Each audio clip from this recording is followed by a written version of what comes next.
It's gonna happen eventually, that's for sure. Did they stop using the fire siren altogether? Like 6 years ago. I'm a little slow. That was the best part of the village board meeting, was waiting for the fire siren. to end.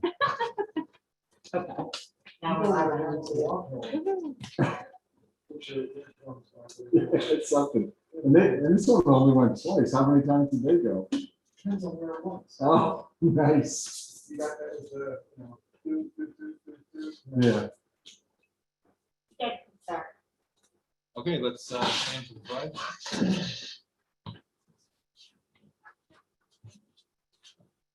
Pledge allegiance to the flag of the United States. One nation. under God, indivisible, with justice for all.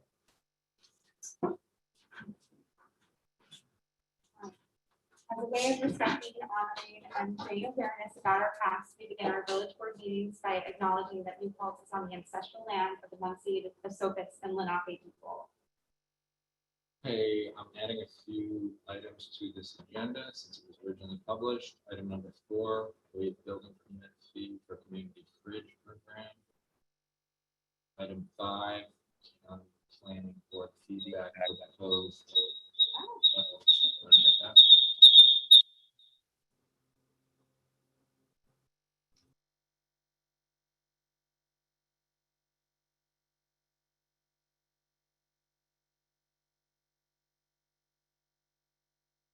Board feedback for a couple of proposed laws. Item number 9, noise ordinance, music during the day, question mark. Item 13, discussion about parking on Prospect Street. Any other tweaks that trustees would like to make? Motion to approve the agendas as amended. All in favor? Aye. Okay, announcements. The first announcement, who brought this to our attention? The 75th wedding anniversary? The son of the couple, and they missed it last time, which is part of why we wanted to do it again. Oh, got it. So they're hopefully watching this meeting. So our village board is officially congratulating New Paltz residents Arthur and Lola Weiss on their 75th wedding anniversary. Congratulations. Only 75 more to go. And then the next announcement that we have is one of the assistant chiefs. It was Billy, right? Billy applied for a grant to the DEC, and we secured an award of $1,500 under the Volunteer Fire Assistance Grant Program for 2021.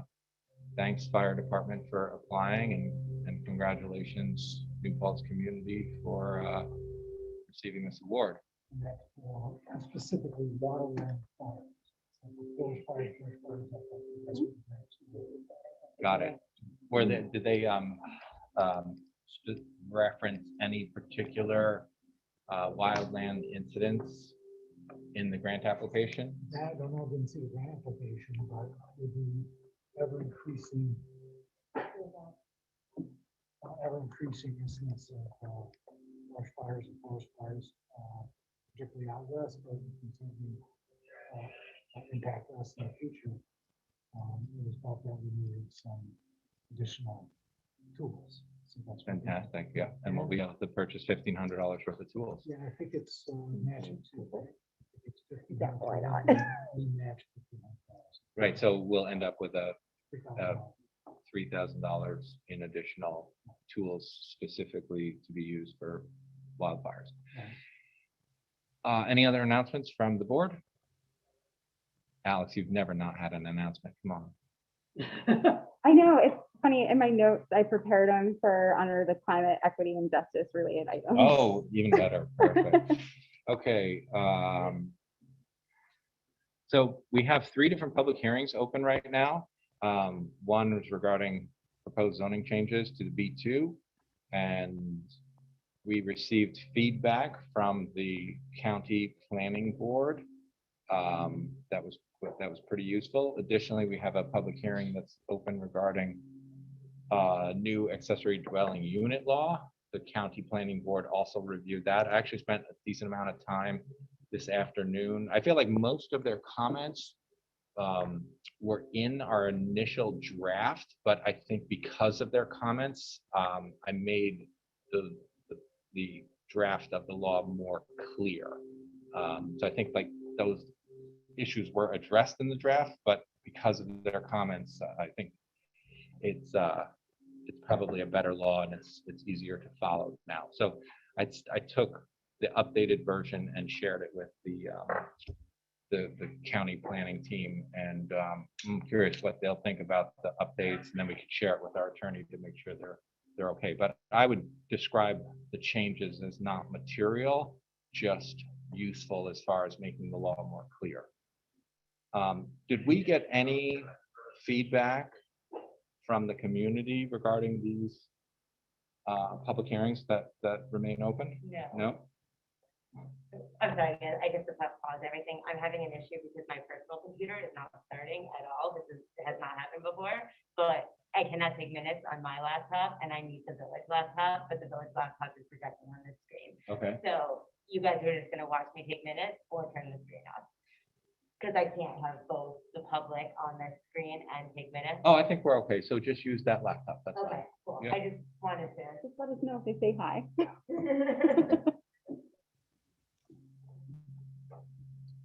But everyone can still see you guys because I set up my phone camera for you. Thanks. So I'm in favor of continuing to keep all of these public hearings open. I would say that I think we're very close to closing the public hearing for the accessory dwelling unit law and close to closing the public hearing for the zoning map amendments.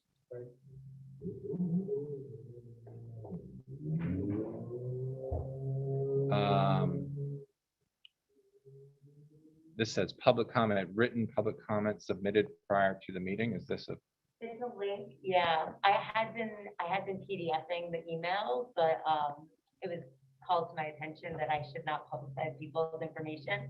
So instead of PDFing the emails, I have put all of their comments into one Google Doc.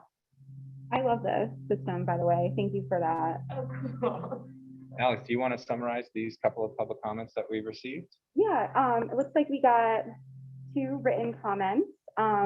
The first is from Christian. Skating has reintroduced a positive relationship between me and my younger brother. Even if only one person or family can feel the way I do, then I believe a new skate park would be a wonderful asset to the community. So that's a formal comment, in support of the skate garden project in Hasbrook Park. And the second comment says it's from Stephanie Bosch, Ron Bath, Sasha Bath, all New Paltz residents. I am writing to express our support for the skate garden in Hasbrook Park. My son and his peers have been dreaming of this addition to our community for some time. As kids age out of the playground, they still want to and should be active in public space, yet they are limited as to where and what activities they can do. Adolescents are often, quote, getting in trouble, end quote, skating in public because the options of sanctioned places to do so are so limited. Skateboarding and wheel-based fun is an activity of high interest for a wide span of ages and abilities. Parents of mixed age kids are always looking for a public space to accommodate an age span. I'm really pleased how the idea of the skate park has evolved into a skate garden to be inclusive beyond skateboarding and include wheels of all kinds and be wheelchair accessible. Thank you for working to make this dream a reality. Thanks, guys. Do we have any other public comments or individuals who'd like to make a public comment about any other topic? You want to just state your name and Yeah, go ahead. Thank you everyone for your time. My name is Robin Runga, and I'm the political coordinator with Nobody Leaves Hudson, across Hudson Valley. I really appreciate everyone's time. First off, I want to thank the village board for considering the policy around good cause eviction, and want to speak to the urgency of passing that legislation as soon as possible. Next month, at the end of August, the eviction moratorium will expire. And that means that millions of people across the state are going to be left vulnerable to losing their homes. 29% of the residents of New York State are at risk for eviction or foreclosure. And New York State is the state with the highest proportion of renters or mortgage owners in the country with late payments. So this is a pending crisis. All this goes to show that the time to pass good cause eviction here in the village of New Paltz is now. And this policy is primarily aimed at protecting tenants, but it does not only protect tenants. It has measures protecting small landlords, like the provision exempting housing accommodations of less than 2 units from the bill, and also allows landlords to reclaim properties for personal use. It also saves municipality money by removing the financial burden of costs associated with eviction, as well as the lost tax revenue, as well as the social services that are required to serve housing insecure. More broadly, it helps preserve the integrity of neighborhoods. It'll reduce the turnover of tenants and also help slow gentrification. We've been working very closely with experts, some economists who can speak the positive economic impacts of good cause eviction, as well as policy experts, as well as legal experts who can speak on the legally sound basis for good cause. We have a memo that states that good cause is not preempted by state law, which I know has been one of the concerns of opponents. And all those experts will be coming to testify at the upcoming public hearing, whenever that is scheduled. We'll also be mobilizing members. So we have residents in the village of New Paltz who stand firmly behind this legislation, and they'll be at the public hearing. And I anticipate that they will urge the town board, or the village board rather, to help make history by being the second municipality in the entire state to support good cause. But again, want to thank you for considering this policy and urge you to continue to advance cause legislation. Thank you. Thank you. Any other public comment from folks here about any topic you would like? Or did we receive any Ariana before the meeting or, okay.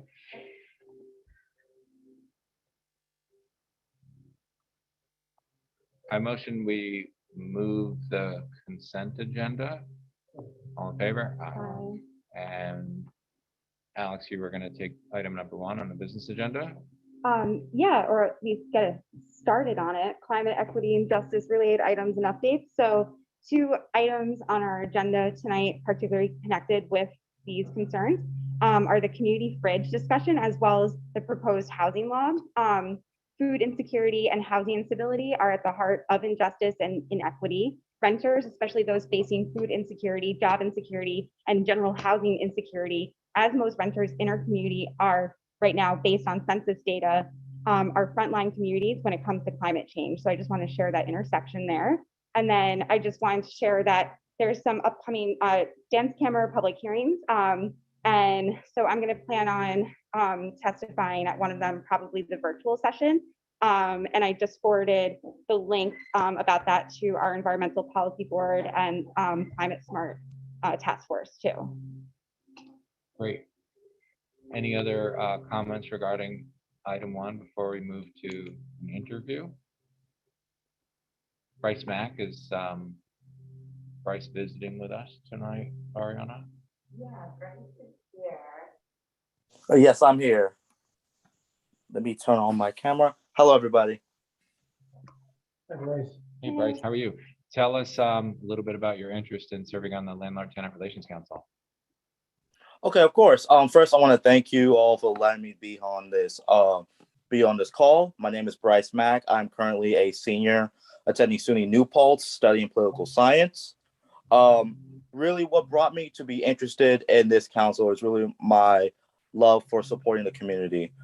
It's really been since the 7th grade, I would say, since I've really been in love with public service and really just making sure that everyone has a voice. It's a funny story. It really started from watching the news with my grandmother.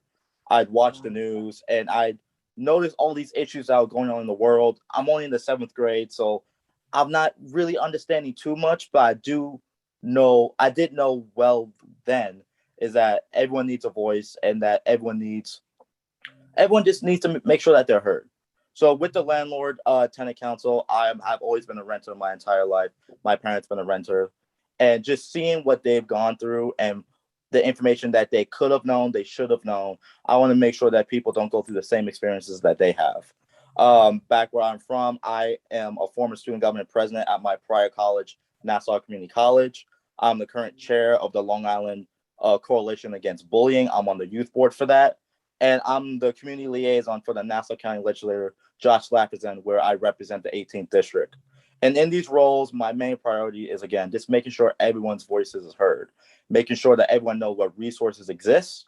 If a resource doesn't exist, just trying my best to make sure that it becomes implemented, making sure that they're able to speak, making sure they're able to know who they can contact.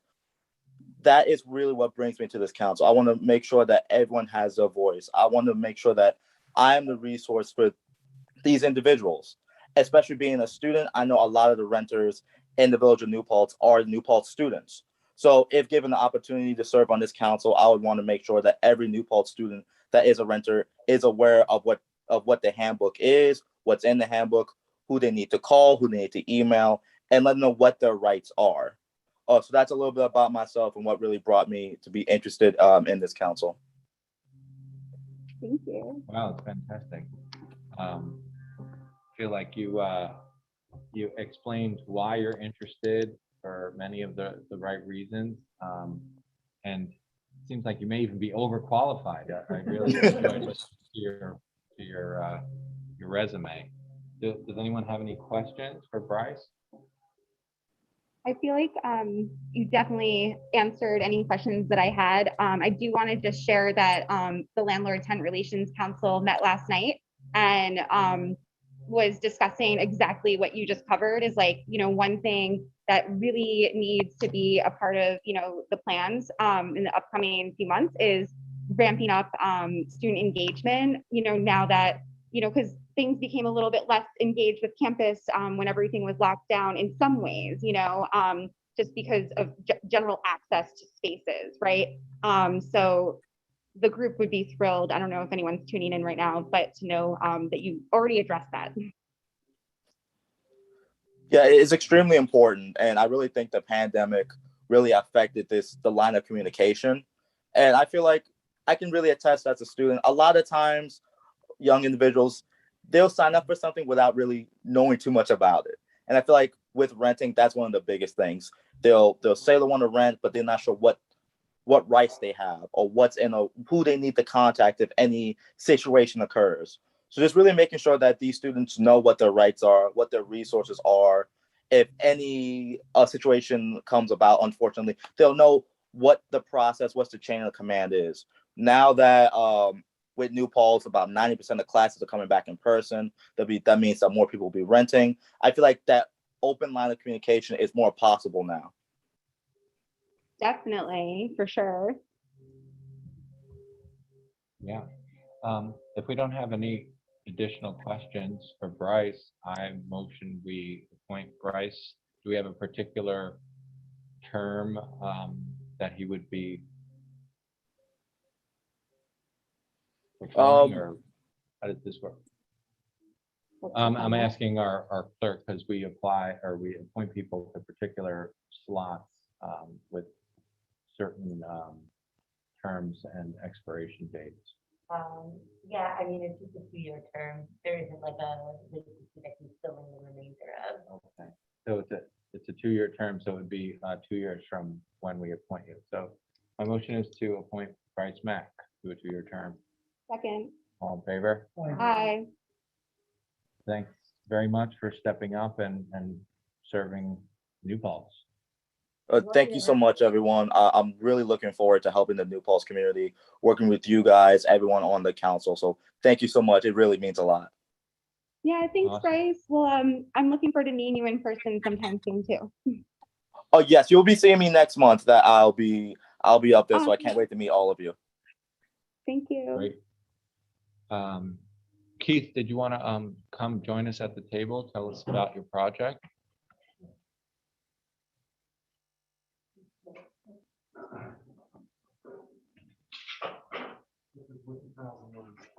Always.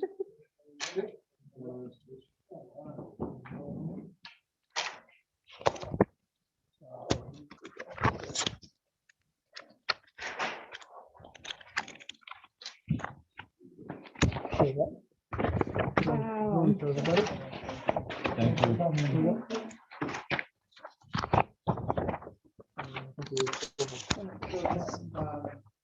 If you don't know me, I'm Bible. This is my son, Pete. We're kind of Newport residents, actually, I'm in Gardner. And Newport's mailing address. We have our business in the town of Gardner. We employ about 35 residents, some local, some regional. We built the first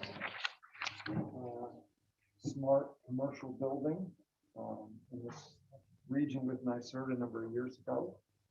We're presently. Which building's that? It's just a nondescript building on Steve's Lane in Gardner. Okay. It's a 11,000 square foot commercial warehouse. It's between net zero wasn't around back then. It's a net zero energy building. We use solar sheets and a modified Trumbe wall to heat the warehouse. It's super insulated to keep it cool in the winter or the summer. We run water under the floor to keep it cool in the summer. And the building is driven by the solar panels on the roof. Kind of a cool test design. We do a lot of construction in the area and some development. We're currently working on the Zero Place project. As soon as the supply chain issues calm down, we'll be able to button that up. And we also do a lot of affordable housing, senior housing, affordable net zero energy housing. We just finished up Energy Square in Kingston. I don't know if you're aware of that project. We work with Rubco on occasion, work with a lot of the different nonprofits in the valley. And we also keep a portfolio of properties in our own in-house for our own use. This project came available on the market. It's 52 Manheim, South Manheim. And we looked at this building and I said, you know, this was my opinion, was that the village could use an 100% affordable senior project. And I kind of I stopped at the village, the historic commission. I spoke to Guy Kemp as he was packing up. I have not been able to stop at the affordable housing group. They canceled the meeting the other night. I want to get before them and have that conversation with that group formally. And we wanted to stop in and have a discussion with the town board. Because if you do a 100% affordable project and you have rents in the $500 to $1,000 range, you can't pay market rate taxes. It's just, so for members of the community, we're here. If the board's decision after you consider it is, yeah, I'm sorry, we just can't do that. We have to tack on the design a little bit and set it up for market rate seniors. If you believe there is a need there, I am happy, we're happy with this project to work in an open book format with certified financials and be transparent. And if this project does better than we think, we're willing to share. We just want to establish a baseline. You know, pilots, I've been doing this a long time. Pilots are a very difficult thing, especially in the economic conditions we're at. So the boards have to balance community needs and income. We get it. I don't want there to be a perception where I live that I've built anyone or that we're doing something that's not transparent. So I'm going to come here with an ask and say, if we came to any type of agreement, I would gladly, and I told Tim this, that we gladly do an open book and have audited financials be submitted every year so that there was transparency in the process. A little bit of a different tack than we normally take, but it's a small project. It's 33 units. So it's not a massive. How many beds? They're mostly one bedrooms. There's a few two bedrooms. It really depends on the funding sources that we use. Currently, I think there's two bedrooms and the rest are one bedrooms. Maybe, no, it might be three two bedrooms. Sorry, you have to put a couple in there for community needs. Some people have caregivers that have to live with them. That can be a dialogue as well. It really, we have no real preference internally on whether there's one or two bedrooms. Part of it is looking at the census data and looking at what the community need is. And you might come back and say, oh, we really don't need any 2 bedrooms. You might come back and say, wow, we have a lot of people, have caregivers living in town. We might need a few more. What's the square footage of each? They're smaller units. It's whatever the village has a particular guideline, I believe, in the senior apartments. If we do 100% affordable, there's state guidelines that have a minimum and maximum. Off the top of my head, I'm going to say it's between 650 and 690 for ones. Yeah, close to 1,000. See if I can get you that exact information.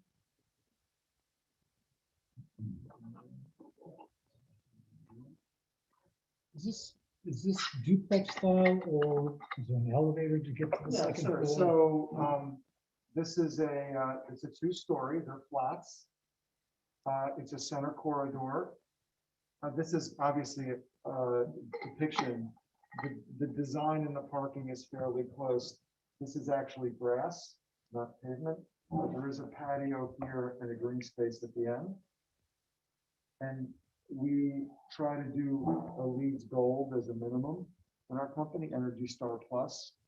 This would be an electrified building. The governor's initiative is electrification right now. So we do an affordable, 100% affordable project here for seniors. It would be an electric full electric structure. We would have solar and some renewables. Our standard, our baseline build now is a solar thermal system that we use as a preheater. It covers about 80% of the base water load. Smaller electric hot water heaters in the units because they only act as boosters now. Super insulated shell and air source heat pumps. So your solar would be a roof mount or ground mount? It depends on the site. This site has a pretty good exposure on one face. Right. The solar thermal panels, you don't need that many sheets. Maybe for 33 units, 10 sheets, maybe 8 to 10 sheets would give us 1,000 gallons a day of hot water. And then the solar is really the board's purview, how much they want to see up on the lid. I mean, I can cover it if you'd like and produce more energy. We did a building similar to this in Highland, and we covered the whole half the roof, and it got about 9 of the units plus the common area load. What's the height? It's a 2-story building. The roof lines are a little steeper because of our discussion with the historic board. Yeah. They wanted us to work out not try to break up so it's not a monolith. That's why in the center. We drop the roof line in the center. On your sheets, you can see the road face view. This is just like a little nod to the structure that's there, even though it's kind of cut up. That'll have more accents on porch and then make the building up there now. And some more architectural features to pay on it. I didn't quite understand the explanation about, so the units, The flats, you walk. in the they're middle of the flats, building, meaning so you could either live on the first floor or the or second the floor, second floor. but there's no split apartment. No, Okay. there's elevators. There are elevators. There's an elevator in the middle of the building. There'd be community space on one end. There's outdoor space. There's also a green walking path around the outside of the building, which is drivable by the fire department. So you can get around the entire structure. It would be the grass. It's called the grass drive. Before, yeah. Looking at permeable versus impermeable surfaces. Yeah, we show this as pavement. I really wanted to do, this is a little unusual, but I live here, so I really wanted to do like a crushed stone parking lot, a permeable parking lot. Have you ever, I mean, I've gone up to the Welcome Center, that feel, bring in some large scale boulders, and just do this with crushed stone rather than pavement. So you come up off the street, and then you go into like more of a feng shui, sort of woodsy environment that we would plant there. It's up to the planning board. But that's not necessarily permeable. We deal with that all the time where developers try, or property owners try to claim that crushed item 4 is permeable. You'd have to do crushed stone, they do it in four, it's not fun. Right. And, You have to do bank one with a crushed stone over it. I see.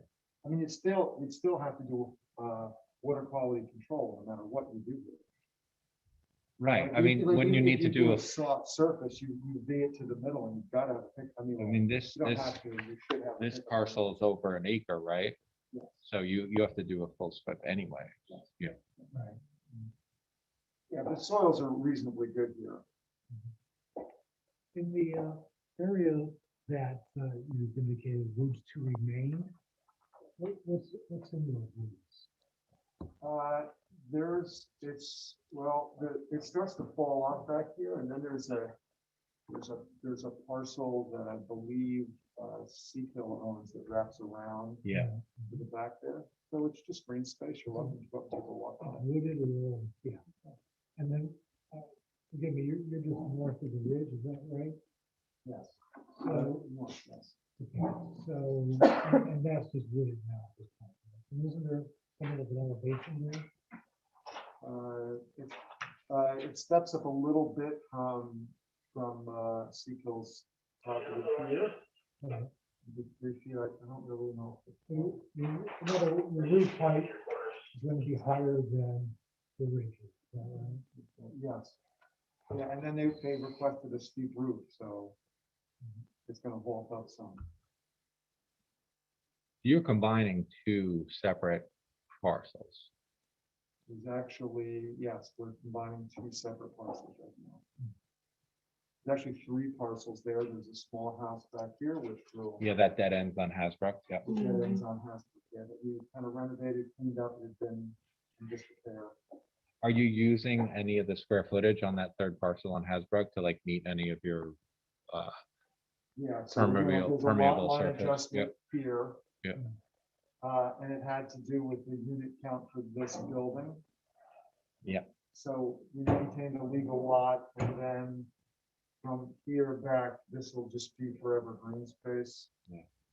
Maintain the buffer of this house. These houses right here are student rentals. So they can, right, and then that, so that, so we have to do a heavy buffer here for sound, just because it's very active at night. We just need to be not so active, so we're actually taking on this space of the building, we have some evergreens here and then triple glazed glass, just to keep them on kind of put a little bit on that place. and then your third parcel that you're doing the lot line revision, it's contiguous with the middle school property that kind of wraps all the way around to the back of Jolin. No, there's another homeowner. No, here. to the right, Here? that's middle school, I believe. Yeah, I believe this here is where the Sequel parcel ends. Yeah, and the, And I really don't know. Yeah, Is it that's- middle school? yeah, I'm looking at the map here, Yeah. Yes. which is nice because that middle school parcel is all kind of wet and, things are growing back there. And, if you end up with that piece and then the piece that you're using to make sure you meet your density requirements, you end up with a fair amount of new kind of protected green space that functions as a buffer in addition to what Seakill has in the back of their property, which is along the bottom of Jolin. I looked to break this up into smaller buildings and we just started creeping more this way and right back in here, this starts to fall off. So And it seems like it gets wetter back there too. that's, it's catching a lot of runoff from this direction, the way you see this topography. So tell us what you're imagining in terms of a pilot in lieu of taxes, but then it's some sort of like, you're showing us what your financials look so like, and if then you want to we're, call it a pilot, it's just an agreement between the municipality and the developer. You can put anything in it you want. You can Would you- say, would we- We're but- gonna set up, we could work with the Affordable Housing Commission and set a model up. I have. but you would be looking for the same agreement with the school district? Yes, it would be a comprehensive. So it'd be It an would agreement be with the DD, town, village, and School. school district. We would all sit around the table and come up with pilot Yeah, terms, I don't know. who not through the actually- county IDA. I could go there if you wanted. I just wanted to start here because it's your. No, we don't, village. we do work with the county IDA. Oh, okay. We're persona non grata. They don't I respond to our emails. didn't know that. Just Just here to say, if this is something you'd like, great. If it's something that you're not in a position to look at, it's fine. Go back and I'll make these as market rate units. I just think there's a need. Our seniors are at risk. Housing prices are under. So how do we quantify that need? Like, how do we then rationalize, a pilot? Because there are net community benefits. Like, how do we identify and quantify what those are so that we can compare them? Like, who performs that analysis? Well, what I was going to do was sit with Guy Kemp, as part of the affordable In housing. Florida? But sit and just look at the data that we've got. Look at, because you really have to decide what the rent levels would be. And then what drives the rent levels is what does the data tell us that we've got for senior citizens here and what are their income levels? And it's only, and then from there you determine the rents, and then from there you work back into a financial model and determine what a fair pilot is. Now, if the building operates better than the model, Yep. I'm getting more benefit. You've given me relief. There should be a equitable sharing. What age is senior? I don't know. Some communities have ordinance that's 65 and up. Most of them it's 55 and up. There's a 20% set aside under the law for people who would be age exempt, and so that would be more developmental disabilities, or is in need of a particular unit would qualify to come in even though they're not 55 years old. Okay. Are you anticipating the project paying any rec fees? I haven't gotten that far. I'm assuming when you go for planning board approval, there are fees. Those are normally paid. I'll look into what they would be. Yeah, I think that would be helpful for us when we're, because we have a great deal of demand for recreation assets, new projects, as well as replacing, existing recreation assets. For instance, the ball courts down next to St. Joseph's Church. We've been trying to figure out how we could update that for quite some time.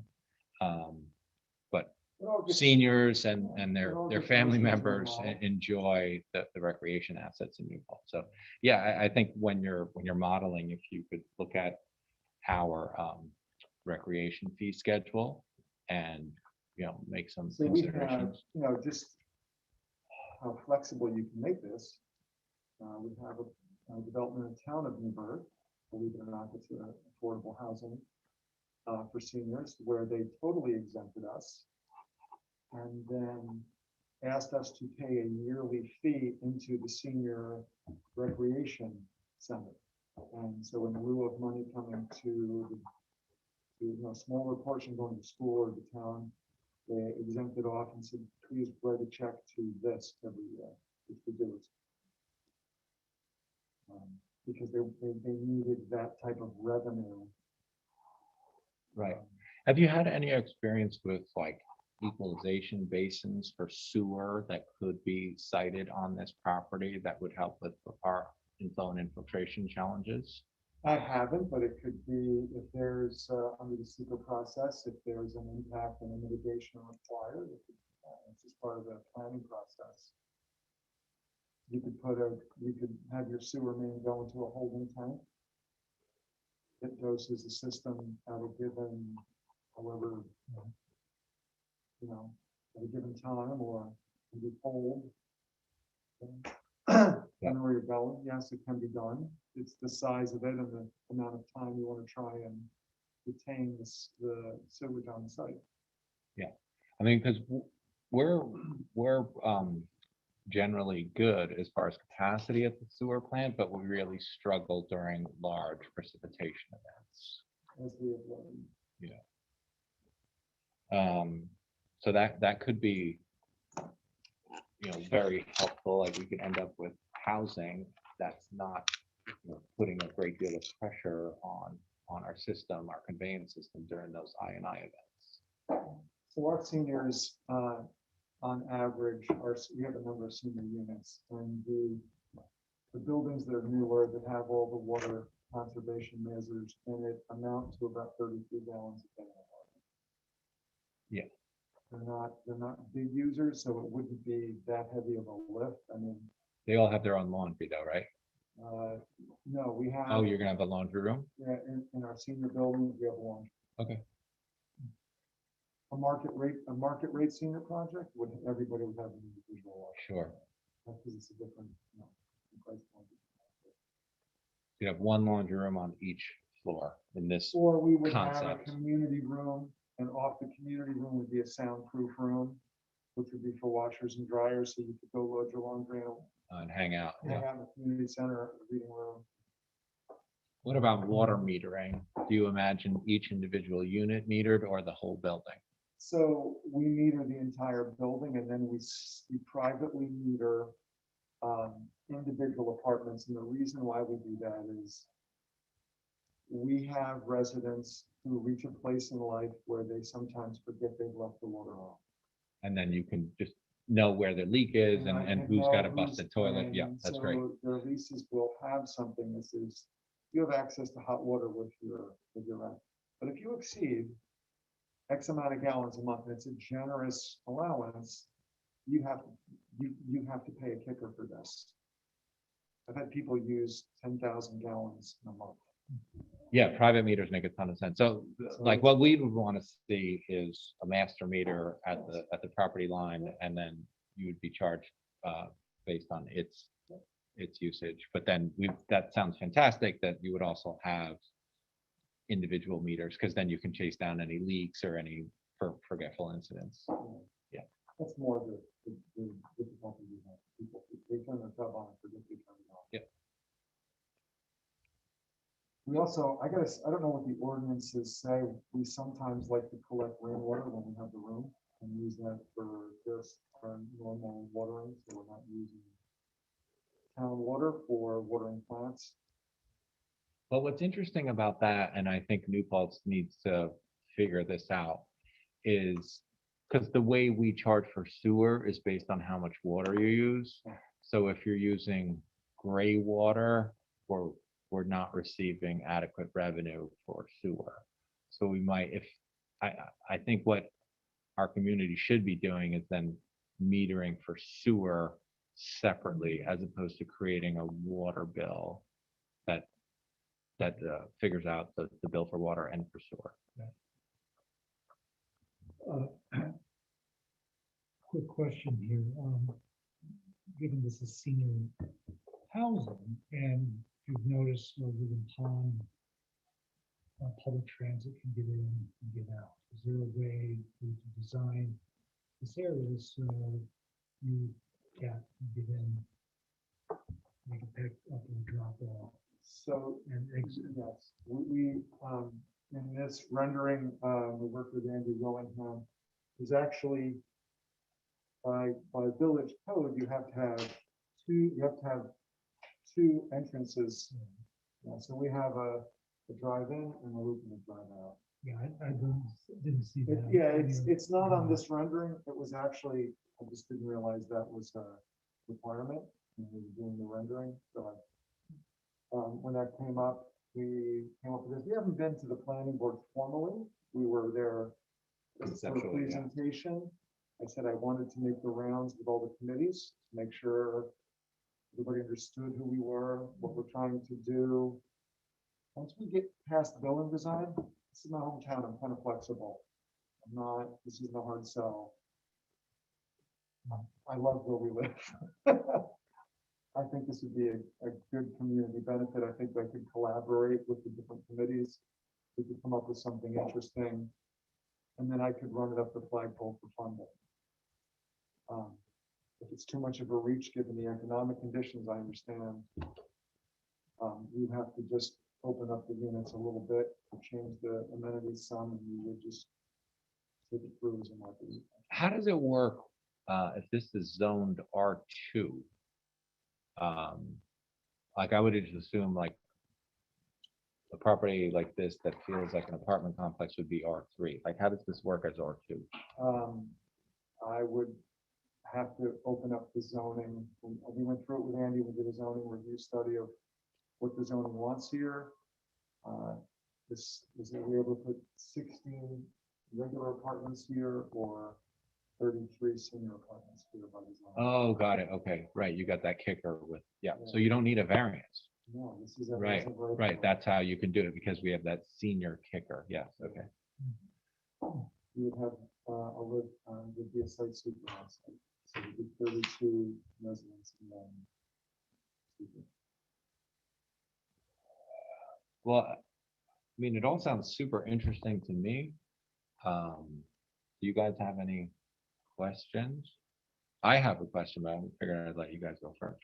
I just have a thought, because we're waiting on the housing smart communities, like the action plan boxes to tick off and, so much discussed so far, is stuff that was brought up basically in the report that came out earlier this year, really emphasis on increasing, senior housing, accessible housing, affordable housing, housing in walkable areas, and addressing all those issues and stuff. So I am just looking forward to hearing more about what the county has in store for the housing smart communities plan and how we can, make this kind of project work, So I guess we need to figure out where that all stands because I know we were waiting for the actual boxes for the housing smart communities I thing. don't know what resources will be available to us as a community. I mean, I serve on Gardner Planning Board and we're waiting. We, to see what the county wants to send down here. We love this site because it's walkable community. Seniors can walk in, you can walk over to the convenience store, you can walk to restaurants, you can walk to the Trailways terminal. We have a lot of very active population. Figure out bicycle storage. So I put out some feelers to some local seniors, like, so what am I missing? And one of the big things, we get a lot of feedback on our bicycles. And people. I would then definitely recommend some sort of indoor or at least covered. Yeah, so we would come up with a accommodation for that. Have you spoken with the UAC, Ulster Activist Housing Action Group? Because they're really, really focused on not just like housing issues in general, but senior affordable housing in particular. So if you haven't connected with them yet, You have a contact, I'd love to. yeah, I can connect you over email. Some of our neighbors that are super involved. And did you talk with Guy at all? I know because this is like in the wheelhouse about other ways to figure out how to make it affordable without just having us do activities. So I do this for a living. There's a lot, a lot of this is going to depend on where the need is in the rent spectrum. If the census data comes back and says, hey, you've got enough seniors that these apartments need to be at $600 a month. Well, in a market rate apartment, that's almost what they want in taxes a month. So there's no, at that level, there's no money. I'm going to come back to you and say, okay, I'm going to give you $100 a year a unit because there's just no money. If it comes back and says, okay, we want some at this level, some at this level. I don't know what the inventory in the village is like. I don't know what our seat. Do you have do you have a high number of disabled seniors? We need to look at units that are, upfit for certain handicaps or certain disabilities or challenges. So who's going to perform the analysis and then we're going to sit around the table and look at the study together and see if it makes sense. But who's going to do that work? Well, I didn't want to misstep, so I said, okay. Yeah, so you're taking our temperature to see if this makes some sense, and then if it does, Who then would you like me to go work with? I mean, I have professionals that we can hire to do that and present something. I just thought honestly, I was gonna sit down with Guy Yeah, I like that idea. and we were just gonna hash it out as a subcommittee. I don't know who's taking, They'll be willing to chat with you about this. It's pretty And I've read plenty of these, you know, financial impact reports done by consultants and, you know, it's like they tell you what you want to hear most of the time. Like I'd rather see like a real analysis that we, you know, that you can sink your teeth into, we can wrap our heads around. I mean, You know, I don't want like a marketing piece. I don't, I'll give you one if you want one. I don't really want one either. I just want to see what's the need in our community. Totally, yeah. And does this fit the need? If it doesn't fit the need, okay. Yep. I'm okay with just flipping this over, like I said, but if my intuition is right and some of the data I'm looking at is right, this is just a nice ad in the right spot, in my opinion, to have a nice walkable senior building. There is a sidewalk there, right? Yes, there is. Yeah, all the way down to 58. Then, in addition to many things we've discussed, we're big fans of insulation. You know, maybe talk a little bit about how you're going to insulate the building and what that's going to be like. Well, I got to get through a little more design. So our standard shell obviously is an agrofoam, which is a potato starch, spray foam, either open cell or closed cell. And then our build teams are used to net zero energy passive home standards. So I can just drop, if I dropped, you know, just one of our teams in here, Pasquale, Integral Building and Design does most of our testing locally. And we do really well on blower door tests. We normally have to have ERVs in each unit, ERVs, because we just reach that level of tightness. Is it forced air or baseboard? How are you heating? Well, right now, the preferred method is air source heat pumps. But the loads are so low. I mean, the loads we have now are down at design to a ton or less for our apartments. They're really low load. And we've tried a couple of different test units with NYSERDA just to go over combining an ERV with an in-unit heat pump, which has worked out really well. However, they're not Energy Star. So although we get really good feedback from the residents on them, we use like $1 a day more energy. And that's In any parking spots? Oh, absolutely. Yeah. So you have to balance that with demand charges on meters. Yeah, how many spots do you have? I don't have that dialed in yet. I know the last project we put in 4 to start. And as it builds, I leave the underground sleeves, and so we can just add them in. Yeah, I feel like the challenge with our zoning is we don't have guidelines for residential parking. We have requirements for residential, we have guidelines for commercial. So probably however many units, that's how many spots you're gonna need unless you pursue a variance, which I think there could be a case to be made for having fewer parking spots, or I like that idea of like land banking some of the parking where you build it and you say it's there, but you don't really build it because we don't need it. 'Cause our zoning probably requires too much parking, especially for seniors. You know, all you need to do is to go to, what is the apartment complex that Sea Kill sold that's on Henry W. It's all 2 bedrooms and it's like half full with cars, and meanwhile the place is 100% occupied. You could do grass parking spots here, Yeah. on the grids that are just occasional use when you keep loading. I know that. I actually like the idea of share car when it comes to seniors, where we have fewer vehicles, so you keep a couple of share cars in the lot, and you use probably Wait, so that would be owned by the apartment complex? That's something that David Shepler and Steve Michalski convinced me of after browbeating me for months. Originally, obviously, nobody's going to do that, and the data says that it's really It's a zip car. It's zip, yeah. I said, okay. Zipcar owned by the building. That's great. So have you noodled on the advantage of pursuing a pilot with us as the local tax authorities versus the likes of the IDA who would charge you like a 1% fee based on the size of the project? Like, is there a financial advantage to doing it with us? Is that in your I haven't calculus? gone there. I mean, so normally we would hire, it'd be a larger project. We would hire a team of attorneys.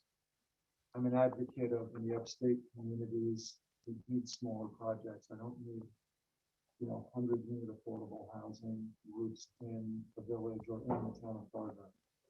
We need smaller projects there. So the answer to your question is simply no, I haven't. I just talked to you first, see how you wanted to do it. Normally, we work with the local jurisdiction, seek a deviated pilot, and then the local jurisdiction contacts their outer community for consensus and approval. But it's more of a local pilot. It's not a deviated pilot because we don't have a pilot program. Well, it's I guess it's deviated from paying your It's full de- taxes. It's a deviated pilot. A non-deviated pilot is as of right. So there's certain tax relief in the code that's as of right. If you deviate from that, you're asking, for instance, like the commercial space improvement exemption. You guys opted out of that a couple of years ago. That would be considered a non-deviated pilot. I see. Okay. Could you seek out grants and stuff like that, other alternative funding? Oh, no, this would have to go in for tax credit funding. There's no, I don't, unless somebody comes up with a pot of money. I thought there was grant funding for Community senior development. affordable. Like Guy has mentioned that to me in the past. There's adder grants, but they're not the primary sources. Okay. Yeah. Stack in. Yeah, I mean, this is your world.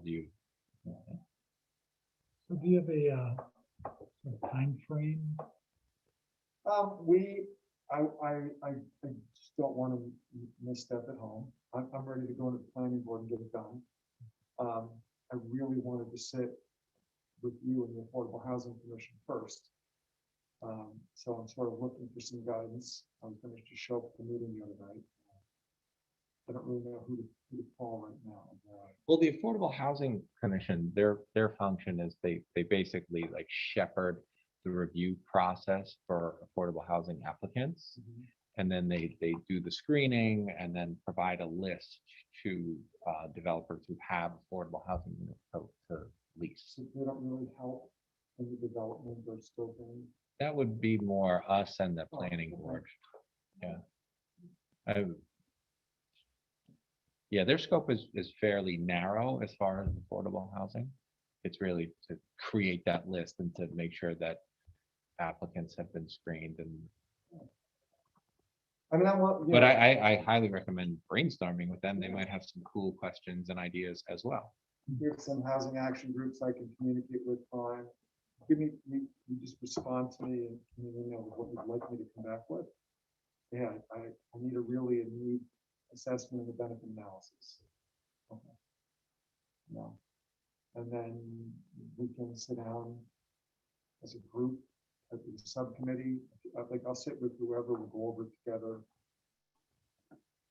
Yeah, I feel like your next step would be, maybe brainstorming with the likes of Guy and I think you're thinking about it correctly. And I feel like based on the questions that our board is asking, you can kind of get a sense of our sensibility. Like we believe in this holistically, but we also want to see that, we're not shooting ourselves in the foot, where we're greenlighting something that's going to use a bunch of community resources and then we have no way of collecting revenue. Yeah.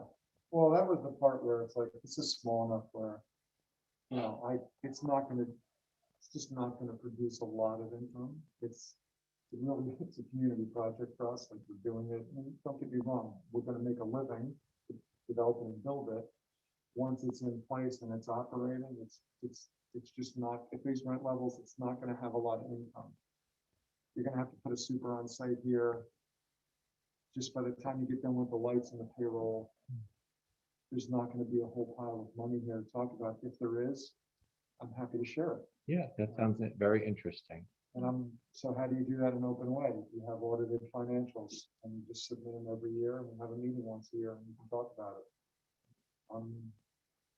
Right. just And the don't- reason we would be comfortable with going that route is because it would be a project that provides unique community benefits that Right. other apartment complexes would not necessarily offer. Well, the affordable housing law. you Otherwise, put in everyone place would, helps. everyone would do that. Everyone would say, well, if we make some money, we'll share it with you. Like, we can't do that. I understand. Okay. I mean, the We have a affordable housing formula law and it's like you that- pay your taxes based on assessed value. That's what works for everyone else unless there's a unique situation. I mean, the unique situation is you're gonna provide housing at a super discounted rent For seniors for a and we, retired population. and we want the retired population living in the core of our community, in a walkable, bikeable neighborhood. We love all those things. Checks boxes. That's what Alex wants to see too. Yeah, and they spend their money here rather than moving to another area. Well, that's fine for the county and the state because we don't participate in that at all.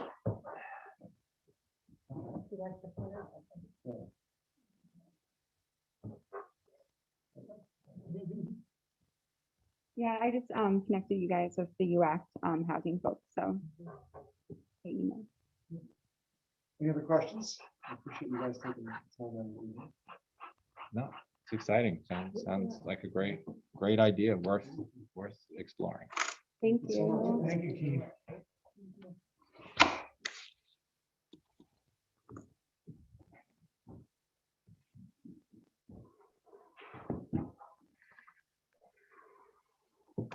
Okay, so next item is,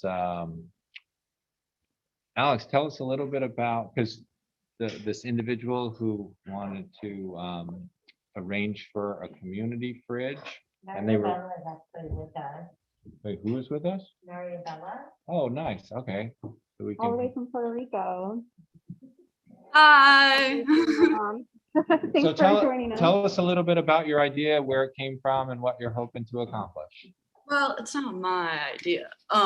But so what we're hoping to accomplish is establishing a free food fridge behind Snugs Harbor Bar and Grill. It'd pretty much be a shed that is open to the public on a set number of hours that houses a fridge and a small pantry for dry food items. And it would be a place where people can, pretty much a food pantry, that people don't have to sign up or sign into. They have a right to anonymity, and they can get food and donate food when they need and when they want. And it would just help a lot of people in this community who do not have access to food security all the time. There are a lot of people, students, non-students, just residents, and residents without homes, who live in New Paltz that don't have access to food all the time, and everyone has a basic human right to eat.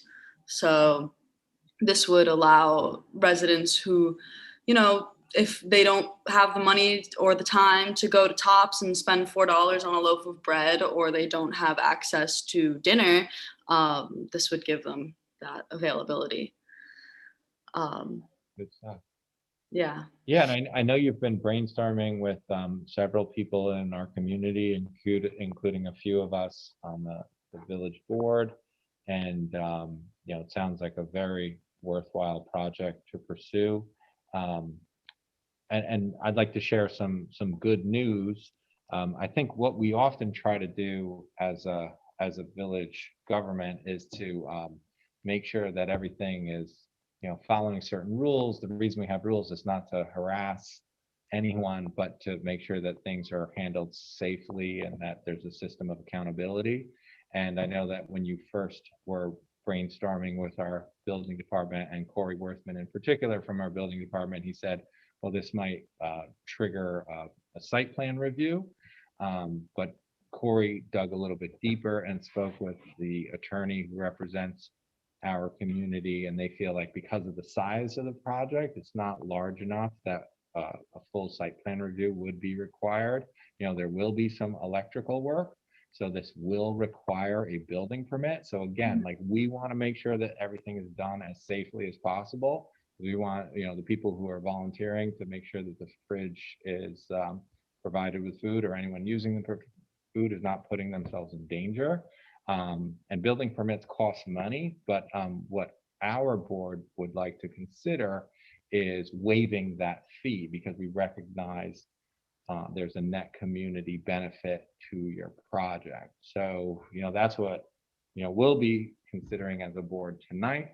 Does anyone else want to chime in on what we've been discussing, or anything that I may have missed? I think that's a really good summary. And I think Maribel also summarized the project really well. I just want to add that there's so many people who've been involved. I was so impressed, when we met up at the picnic tables in Peace Park, just so many ages and just different kinds of people from our community all met up in the park to talk about this, and seeing it through until this point is really cool. So, thank you for doing everything you've done so far to get us to this point and to keep going with this project. Thank you, Alex. Yeah, it's nice to see how the community is getting involved. Even college students who aren't going to be here forever have stepped up and are willing to build and donate their time and their materials, and just their knowledge of things. And just local community members who have lived here forever have also stepped up and are willing to work and maintain the fridge and donate food and supplies and time and building stuff. I'm no architect or contractor, but a lot of people have gotten very excited about this, and it's really nice to see. And it's really nice to see you guys get excited about it too. So do you have your fridge yet? Yeah, actually, before, I'm currently in Puerto Rico. My mom just turned 50, so we're out here celebrating with family. But before I left, we got a fridge from Lowe's, a fully working new garage ready fridge. That's 21.9 cubic feet. It's nice and wide and nice and deep. So it'll be able to hold lots of food. And since it's garage ready, it's, you can have it out during the winter and you can have it out during the summer, and it won't break down on you like an indoor fridge will. And is Snugs paying for the electric? How does the electric bill? The electric doesn't add much more to Snugs's monthly bill. I believe Hig and I are going to work it out once the fridge is up and running, and then we're going to see what the monthly added rate is, and then we would probably end up covering it from there. Right, and then in the future, is there maintenance that needs to be done? Who's heading that? How does that work? Future maintenance, how it'll be taken care of? Yeah, So it'll mostly be taken care of on a volunteer basis. We have a list of volunteers now, and we're still gathering more of people to come in each day in the morning and the night to open up and close the fridge, clean it up, make sure that there's no half-eaten stuff or expired things, or there's no mess, dirt, that it looks clean and is clean. And then maintenance, I got a warranty on the fridge. So if something happens to it within the next 3 years, we have it covered under Lowe's, and they would take care of it. And then maintenance regarding the structure, we would probably assess that when we cross that bridge, if something were to break or termites or something like that, we would probably end up replacing the parts that need replacing and raising the money through crowdfunding like we've been doing.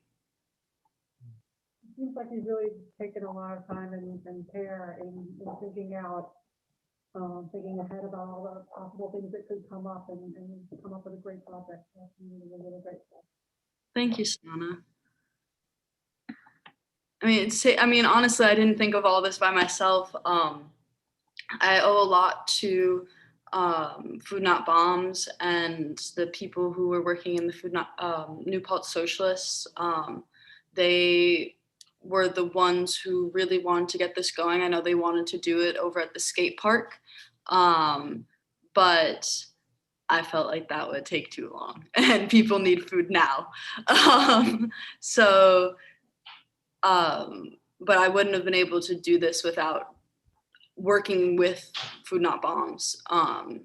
And quite honestly, I don't even think food security would be on the radar without Food Not Bombs and Amanda Sissenstein in particular.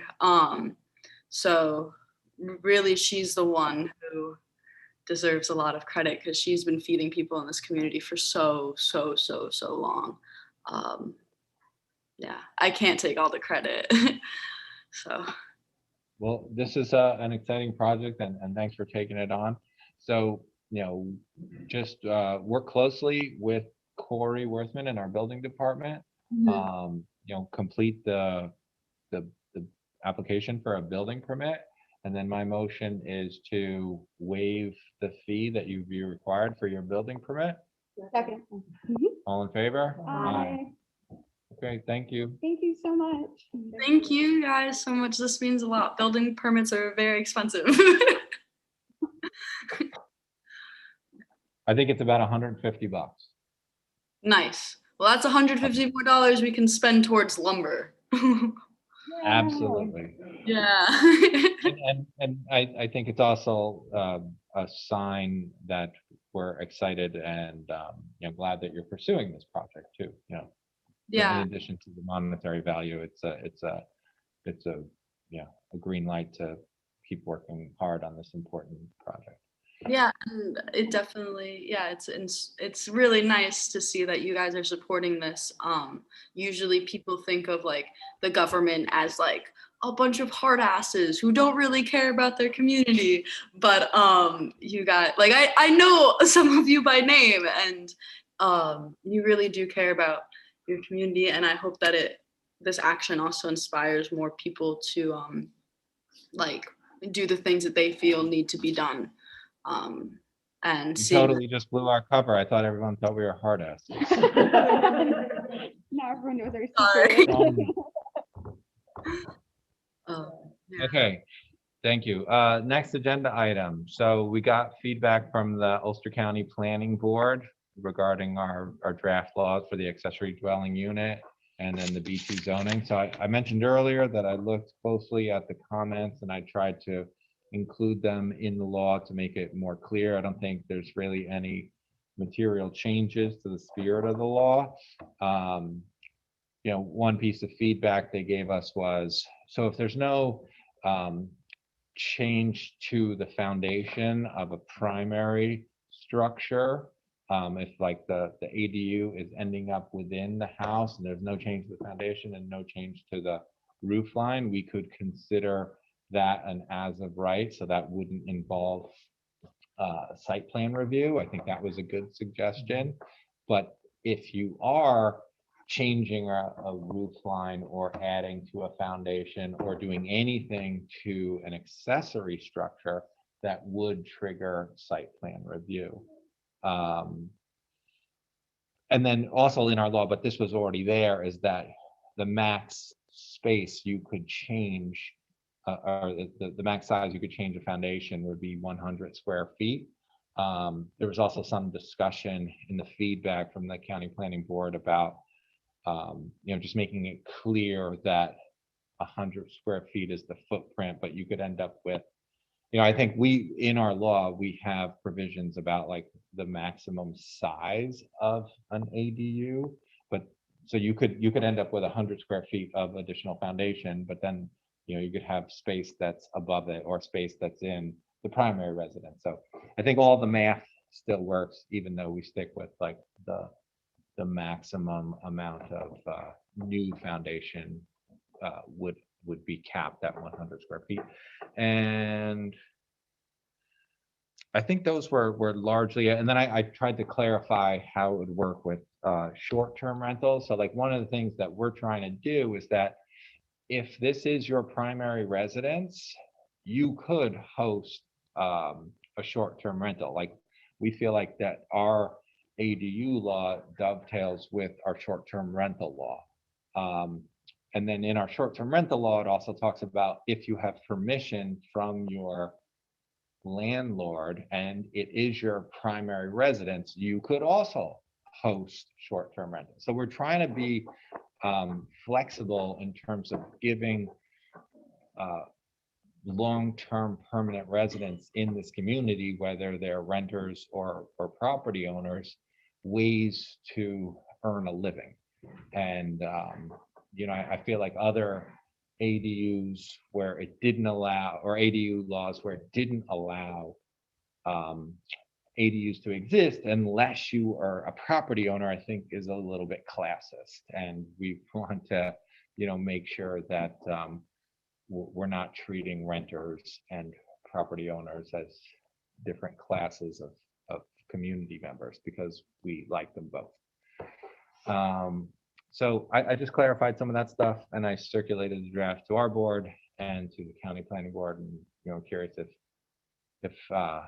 you know, they'll have additional feedback for us. I'm hoping it doesn't involve going back before the planning board, because it's really just like wordsmithing and clarifying points, but we shall see. Any other questions about these tweaks? No. And then we got a tweak about B2 zoning. They were largely very supportive. I didn't dig too deep into any additional details. There was a comment about parking, but we can look at that a little bit more in the future. Any other questions about the feedback from the county for the B2 zoning? No. Okay, next item, I'll let Alex take it. It's a discussion about the redistricting hearing that's coming up. Yeah, so this is, you know, our ongoing census updates as we continue to be partners officially with the US Census. So now we're getting to the point where the US Census is getting together the data that's needed for drawing updated district lines for you know, state level districts as well as, you know, federal level. So there are some, you know, New York State redistricting public hearings coming up. The one for our region, which is the Mid-Hudson region, is on August 2nd, and it's virtual, I think. And you can submit a written comment as a person, as a group, whatever, or Zoom in and deliver a comment in that manner. And so I was really thinking, you know, about, it's just so interesting that we did the decennial census during this, you know, first in any of our lifetime pandemic. And for us here in the village of New Paltz, we like went into the pandemic straight off of the water crisis. So everything, you know, for the past like however long, 2 years, has been emergency response, right? And that totally relates to, you know, our districts, right? So it's actually really weird how here in Ulster County, we have 4 state Senate districts and 4 assembly districts in just our one county. So to deal with any aspect of emergency response, you know, we as a village have not only, you know, the town that we're within, the county we're within, but there's also all these 8 state level representatives that also have some sort of, you know, part in it all, even if they're not our direct representatives. So some thoughts that I thought maybe we could share, you know, with the redistricting commission, especially I've been learning that these things don't usually come up apparently.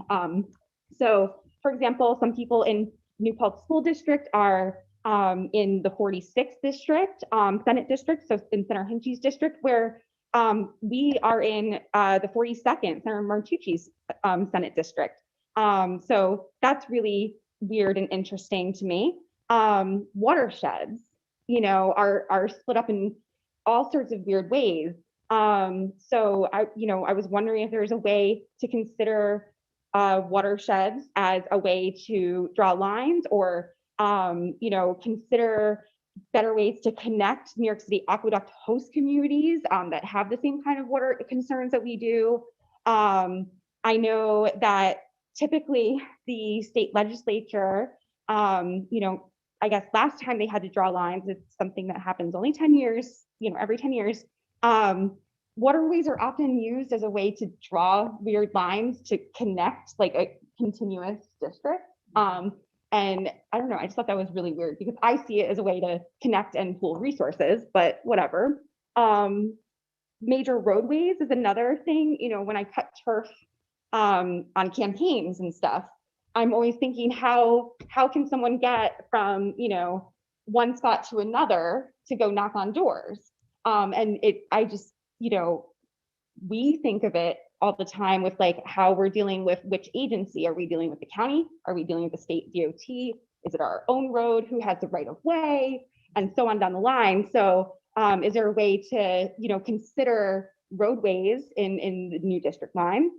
And then just like a question is, parts of the Mohonk Preserve and the Mohonk Mountain House are in a different state Senate district than New Paltz is.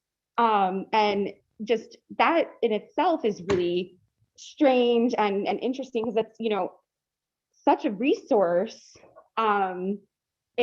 It's part of the reason why we have so much traffic on our roadways. So much use of our resources as a village. To not have the actual attraction that is the thing that we think of when we think of New Paltz in our own district on the state level just strikes me as weird and something they should consider. I think your summary and the fact that you're bringing this to everyone's attention is absolutely brilliant. I kind of just summarized it into just like a handful of groups. It's like, why aren't we looking at, these congressional or Senate districts based on watersheds, highways, DEP customers, open space, school districts? It's like, those are all the things that we deal with on a regular basis. But it seems like the only thing that's actually considered are just voting blocks, right? Yeah. So it's like, it's all about power and control and not necessarily about what we actually deal with as communities. Yeah, I know. And I can't help but wonder, if and hey, good for them. But, if the folks who create the current district lines, they must have never dealt with any sort of emergency ever before, because if they did, they would not have created these headaches of lines. They would have put power aside, right? Because everything is a headache, and not even just emergencies, just dealing with whose sidewalk is that, is and that's just a day-to-day operation. I think it's like someone said, that's why being a senator or congressperson, those are not entry-level jobs. It would be great if representatives, had familiarity with what local government does for why we sit around this wooden desk. What do you guys think? I think it's great that you're bringing this to our attention, Alice. One of the things that I'm curious about, I try to do a little bit of research, is the impact redistricting has economically. And I really wasn't able to find anything definitive, just lots of references. But if you come across something like that, it would be great if you could share, what are going to be the impacts? Because it's really all about money. It should be about money. It just seems to be that. Yeah, absolutely. In terms of grants, what district is getting what, and that's. Yeah, I feel like there should be some sort of study on that, but I didn't find anything in Visceral just looking around. So I will definitely do more digging and keep you all posted for sure, because I feel like we, in our guts from our experiences here, we know that there's got to be fiscal impacts based on the way these lines are drawn. Especially in the way some different grants and programs are awarded, it does come down to lines and stuff, but I haven't seen anything solid. And then on that same note, a while ago, I guess when I was in Ariana's position, shared services was such a buzzword in New York State. It was the governor's, prerogative to really be oh, let's share some services. So I that also needs to be considered in district lines, like who is sharing services, thinking about our first responders and stuff, who's responding to what calls, but then at the end of the day, which districts are getting money, because of X, Y, and Z. So I would love to have more than just like a gut feeling on that. I'll do some more digging. Yeah, I thought when you were bringing up money and redistricting, you were just going to comment on donors, because I think that's primarily what motivates this. It's the voting blocks, it's the donors, it's like, Sure. who's gonna raise the money and That's part of the pay for conversation, their yeah. representation? I mean, ideally, having the districting done in a way that's more intuitive, that makes more sense and makes it easier for municipalities to work together would be ideal. It can be very frustrating. This is August 2nd. Yeah, August 2nd is our region's hearing. I don't know if it's the first of many or first of a few, but that's coming up. Can you offer questions ahead of time, or are you taking questions from, so like public hearing time?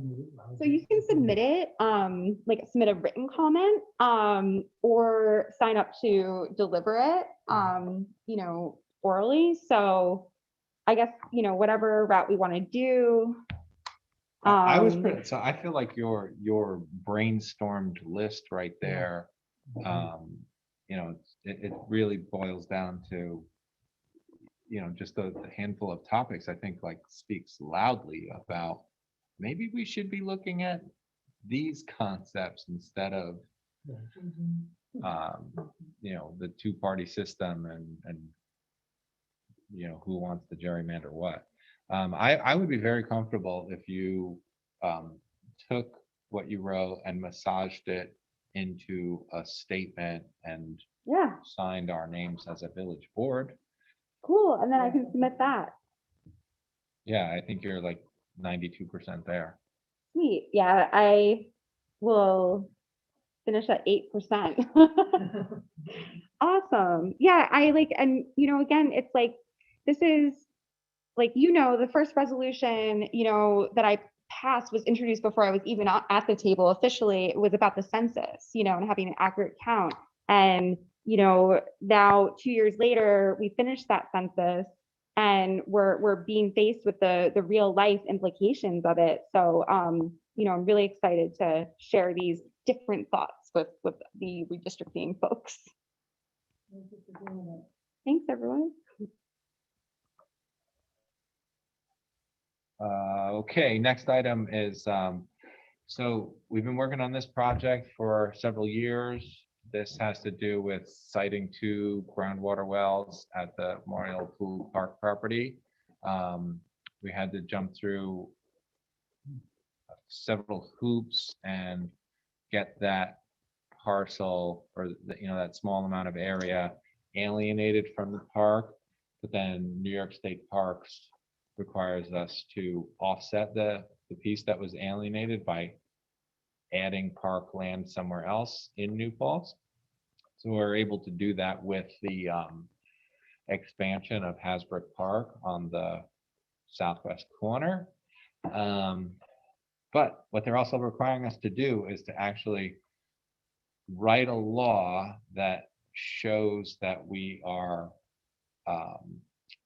executing this transaction. So it's like, we're gonna buy something from a family member, and then that family member is going to give us money in exchange for something that we all will continue to enjoy as a community. But that's bureaucracy and government. So I motion that we set a public hearing for 7 p.m. on August 11th, 2021. Second. All in favor? Bye. Next up is our continued conversation about updating Chapter 129 regarding housing standards. So this is the good cause clause that Alex introduced at our last meeting, and we discussed last meeting. We had a public comment in support of this change. Alex, you want to tell us a little bit about the work you did in between the last meeting and now?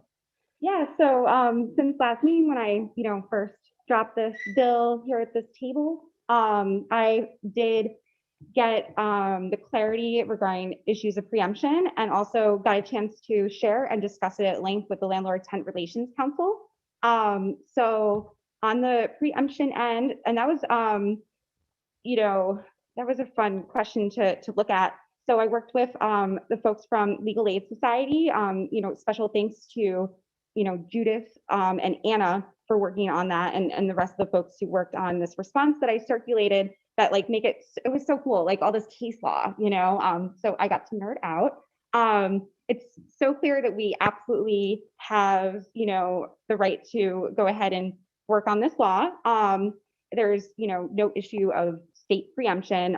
To translate what that means for the folks at home, think about the plastic bag debacle, where we had our own, you know, plastic bag ban long before the state passed one. Then the state passed, you know, thankfully, because it's important, you know, statewide, a plastic bag ban that included a preemption clause in it that made it so actually we could no longer have our plastic bag ban. That was much stricter. So that's what is meant by like preemption, and that's an example that I think we all know well from our community. So yeah, I did my homework on that end. Just some notes from Landlord Tenant Relations Council. They're excited to move forward about this, with this. And we had like a long meeting, basically coming up with, you know, different scenarios based on emails that we've gotten and cases we've dealt with, you know, in real life.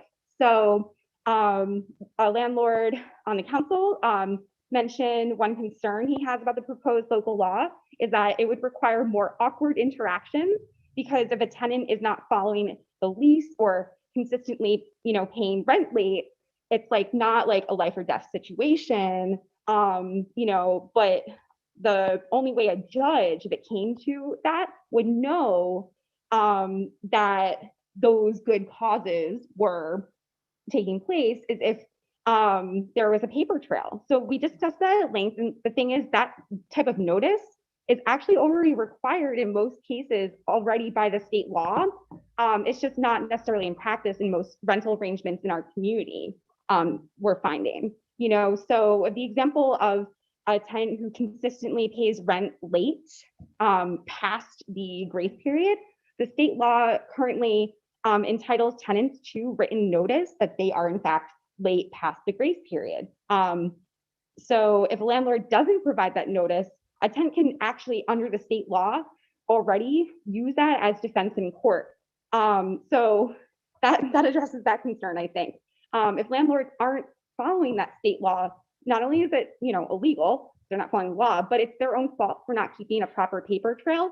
So I feel like that example was so good because it exemplifies why we need to have clearly in this community a better roadmap to foster that communication that is not only mandated in some cases like late rent by law, but it would be good for paper trail purposes if things do ever go to court, but it just would foster a better relationship between tenants and landlords anyway, better communication. So some of those asks might seem onerous or awkward, was the word used last night, but landlords are already supposed to be providing those written notices that violations or problems are occurring so they can potentially be resolved. So I think if anything, those concerns about adding more are like not only not legit and demonstrate a concern in the community, but just give us more reason to even go forward with this. So I also wanted to share an update on one housing case that just got resolved here in the village that like really was like, it felt very bizarre and bonkers, but it's just one of now many such examples of like, basically, this is the case of the apartment where one tenant did not move out when her lease originally ended due to issues, basically general confusion, bad communication on all parties' ends, I think, and the housing crisis though. And the landlords basically have moved a new group of tenants in.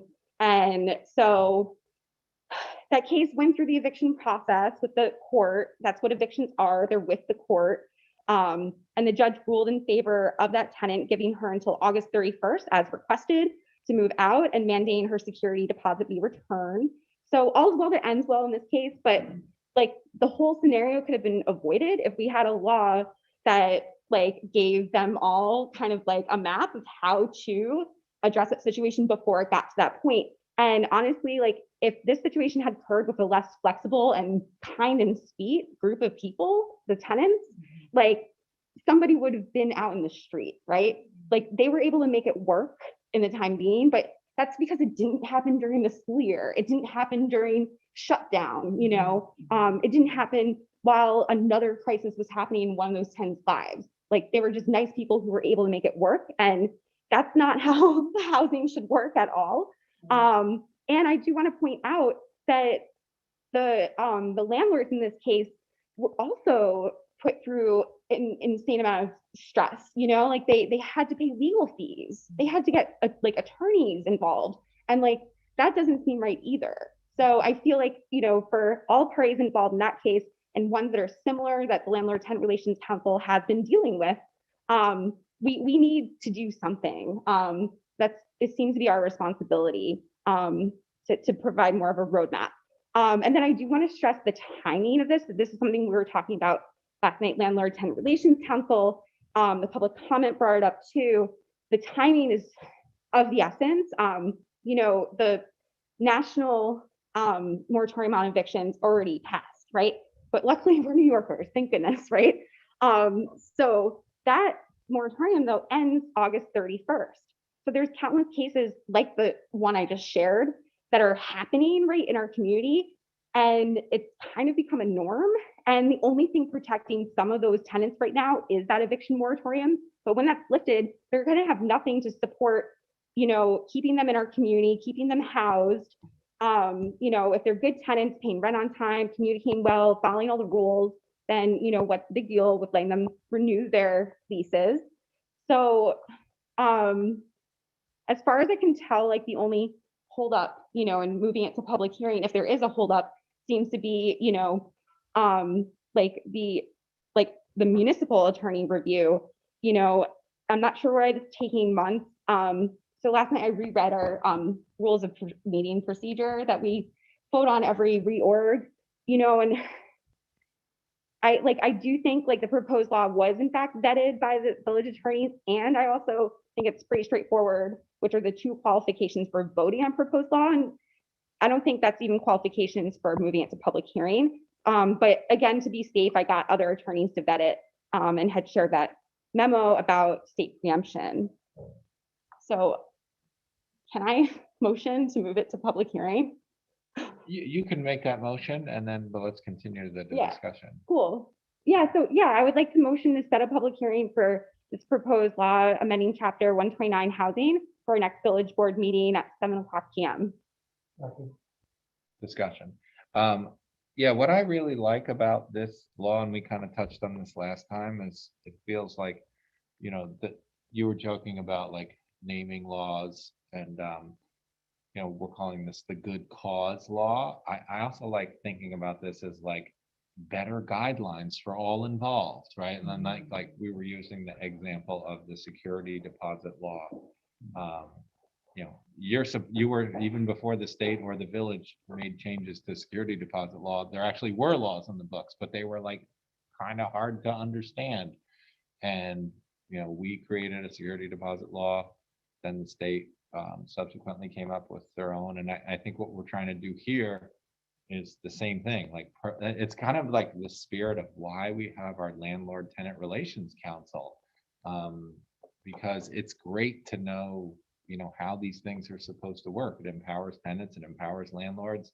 No one's guessing. It's like, this is the way you do these things. Here are the guidelines, follow the guidelines. Feedback that I did get from a landlord though, and tell me where we're at in terms of what do our proposed guidelines say. The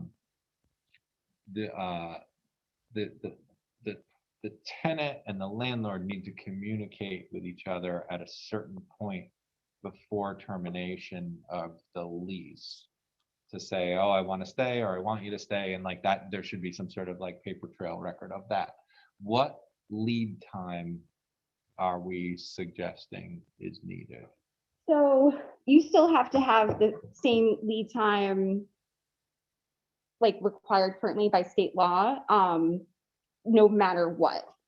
Just need to make that clear that like, this law does not preempt the like 30-day, 60-day, 90-day. So if there is like an agreement made a couple months in advance, you know, I'm going to keep renewing, you still have, both parties still have, if they were 1 year or less, the same 30 days required by law. This doesn't preempt that section of state law, or if you are, you know, I think it was like more than a year at that residence, you get 60 days, and then there's, you know, I think 2 years and longer, you get the 90 days. So those timelines don't get changed for either party to So make a can we, decision. so in our law, can we specifically reference those existing statutes?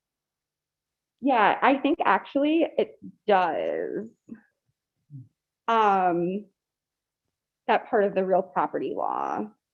Doo-doo-doo. Let me find that. Because there's a whole section actually that is like a separate section that says like it does not preempt, you know, state law on that end, like obviously. So let me find a part about that.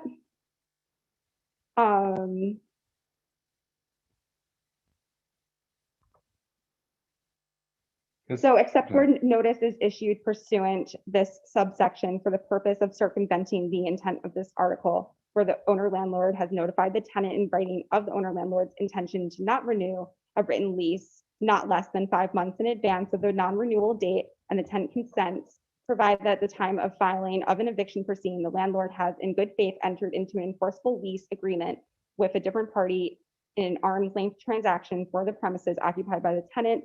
The non-renewal notice provided for in this section must include language advising the tenant of their right to renew their tenancy and thereby reject the non-renewal. That tenant's consent must be provided in writing, and that the tenant may not be subjected to retaliation for such rejection. The tenant's consent may be withdrawn anytime prior to the owner landlord's entrance into new lease agreement for the subject premises. So that's in A10, and then you go down to the part that makes it very clear: preservation of existing requirements of law. No action shall be maintainable, no judgment of possession shall be entered for housing accommodations pursuant to this article, unless the landlord has complied with any and all applicable laws governing such action or proceeding, and has complied with any and all applicable laws governing notice to tenants, including without limitation the manner and time of service of such notice and the contents of such notice.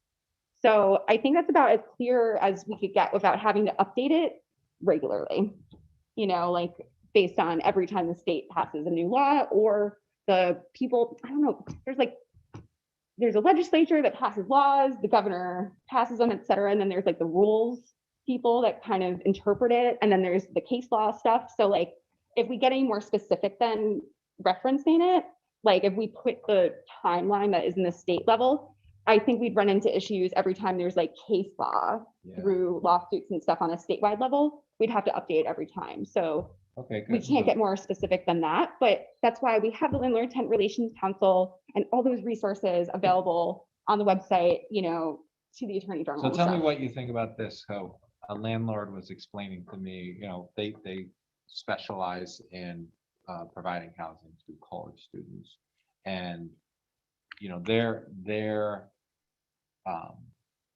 you know, hope would be, you know, like the expense for them is the changing of tenants.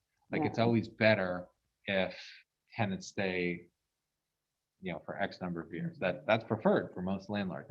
But if you're in the business of specializing in renting to college students, you know, what are they there? 1, 2, maybe 3 years. So this landlord was explaining to me how if they find a good tenant, they try to, you know, get them to commit, you know, sooner rather than later, like several months. Like they were even saying like north of 6 months, which seemed like a lot to me. So, and I said to them, well, then maybe that's on you. Like, if you want to encourage your tenants to sign on 6 months before their lease ends, why don't you say like, hey, if you sign on 6 months, then the rate is X. If you sign on with 3 months notice, then the rate is Y. Like, incentivize them to commit earlier. I mean, it was just an idea that I was throwing out. It's like, it doesn't seem like that necessarily creates an issue for this law. Yeah, it does not create an issue for this law at all. I do want to say on that end, one, you still have to follow any other laws that apply here, because there is one landlord in town who keeps making people hand over checks for the next year and sign them, and that is so illegal. So that will not change. That will continue to be an illegal practice under state law. You cannot get people to pay a year in advance. Whether or not you cash the check doesn't matter. And you still have to have the last minute, not the last minute, but the timeline of 30, 60, 90 days notice where there can be a change of circumstance. Right. So understanding that those state laws are on the books already, this landlord's example, he was explaining how it makes things difficult if he doesn't have enough lead time to find tenants. If someone, at the 11th hour is like, okay, I'm leaving, but that already currently exists. Is your point. Exactly. We already have these. So tenants can already they can already say, well, I don't know if I want to stay or not. Like, you can't be beholden to a lease. Like, you can get out of a lease, even if you're mid-lease, that's state law. Like, that's not going to change. But the notice, I think this law would actually help that kind of landlord situation, because it does create more of a timeline for starting that conversation sooner, like incentivizing it, like in different ways. You can't take more deposit or anything from them, but and you can't hold somebody. But you could offer them a rent discount. Yeah, exactly. That was my suggestion, a rent discount. If it's, you save money by not having to repaint an apartment. Oh yeah. Right. Or I don't know why anyone would have carpet in apartments. It's always the worst. But with dealing with carpet situations and paint and fixing things that a tenant that aren't major repairs or anything, but every little scratch in the floor and stuff, you don't have to do that every year. You would save so much money, 100%. But yeah, I think this would make it easier for those landlords. Just got to stress, there still are the other laws in place. Yeah, I think that's what gets me comfortable with this landlord's concern, is like, these laws already exist. Yeah. All we're doing is making it more clear that they exist, and really empowering, like we said, everyone that's involved, the tenants and the landlord. The laws exist. Come up with your third-party agreement between each other, following the laws as they're written. Yeah. Or if you want to do something different, then, get together, talk with each other. Right, exactly. And, the concerns I've heard, also about 11th hour, changes of mind and stuff. Like, the point is, like, that 11th hour change should not be happening from like a landlord without good cause, and it can't legally. There's notice required.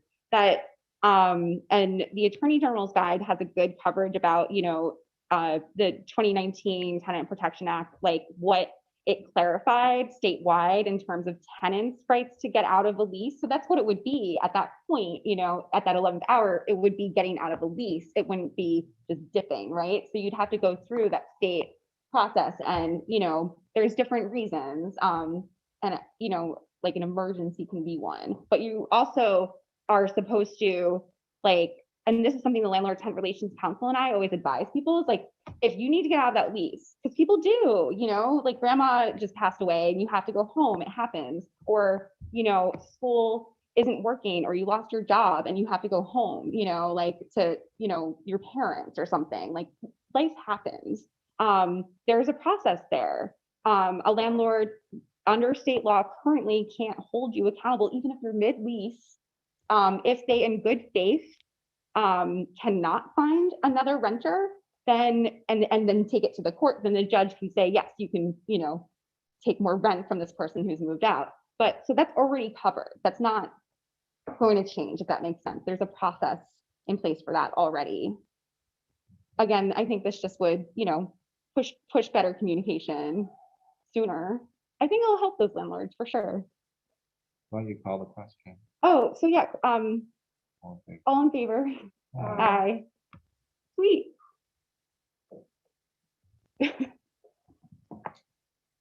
Okay, next up, so we have a noise ordinance on our books, and I know several of us at this table have been looking at the noise ordinance, trying to, and I think there's a lot of useful parameters in the noise ordinance, but I think there's some stuff that could benefit from being updated. And I'm just going to throw this out there. I think one thing that could be updated is music during the daytime. Our noise ordinance has several different references to noise between the hours of 11 p.m. and 7 a.m.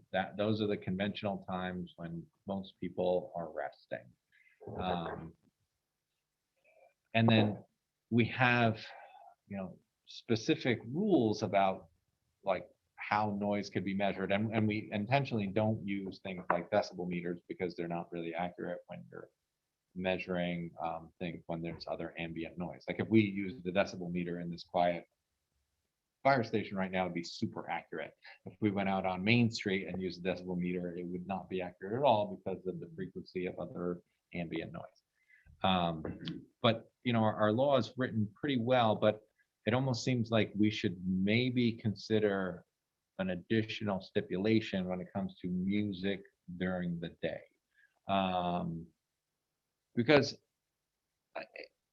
I feel like, in this community, like people appreciate music. And then the other thing too is like, there are the four of us sitting here and Ariana and the newspaper man, and like we all probably appreciate different types of music at different volume. Like Alex might be playing some music loud that I really dislike. I might be playing some music loud that she might dislike. And like I don't feel like, because your neighbor is annoying and you hate their taste in music should drive enforcement of noise ordinance. And I don't think this is supposed to be suburbia where we don't allow noise in our village. Like this is a vibrant community with folks who probably appreciate lots of different types of music at different volumes. And if it's during the day and you're trying to be respectful, maybe we should codify, handling these things a little bit differently. Because I read through it several times, and there's no distinction at all made for like the kind of activities that we're comfortable with. Like you could be involved in a certain type of activity during the day, like mowing your lawn, which is actually very loud, and no one can object to that.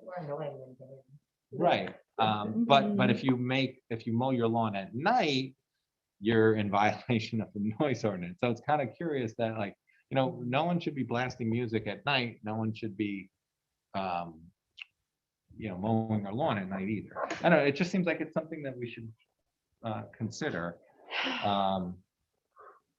So I'm not sure what you're proposing there, like saying like reasonable noise during the day is okay, like no one needs a permit, like what, I'm not sure what you're proposing. I don't know if there's anything being proposed. I think we need to figure that out, Types of noise and types of activities. Okay. Right. I was doing some Google searches on music, noise ordinances, different municipalities, and one one website was discussing how during the day, you should expect more noise, right? Because there's more activity and there may be music during the day. And on this website, they described how one rule of thumb is like, let's say you're in your house and you hear noise. And if you turn your vacuum cleaner on and you can still hear the noise, it's probably violating a noise ordinance. But you have to close If- the windows first. But if you are in your house and you turn your vacuum cleaner on and you don't hear anything, that's probably fine. And that's different than like the threshold for what's considered a violation of a noise ordinance is different during the day versus at night. But I thought that was really kind of, I don't know, helped me wrap my head around it. Like, think about it. If your neighbor is playing music, you don't love it. But if you turn your vacuum cleaner on and you don't hear the music, you're probably not really Yeah, you can turn on crossing your any own music. lines. Yeah. Yes. That's what I thought. So you're saying I need to run my vacuum cleaner? Yeah, your floors are filthy. Alex said something about carpets and how she's opposed to carpets. Oh, I'm mixing them all, sorry. I, after what's happened over the last couple of weeks, I was really surprised that the police could be called for music being played next door or across the street from you. The police would respond to that. I found that to be, though I knew about it, I just found it to be very shocking that that type of thing can't be handled by people living in a community next to each other by going up to your neighbor or visiting with your neighbor and saying, could you turn it down? Could you redirect your speakers? Could you make it just a little softer for us? Or something along those lines. And it just points to a bigger issue, not being able to communicate with people. And I think that's something that is lacking. And I think that no matter what law we do right, it sort of may not support that interaction. So I'm in agreement with you, Tim, that we need to talk about it and come up with some other formula for this. Yeah, it's a formula. That's a key word. Yeah, and I live in a very busy neighborhood. Lots of students who like to play music, particularly on the weekends and at the end of the semester. And sometimes it's wonderful and great, and that energy is great. Sometimes it's not. But the important thing is that there's if your neighbors, tried that first. That should be We certainly want to encourage everybody. the overarching.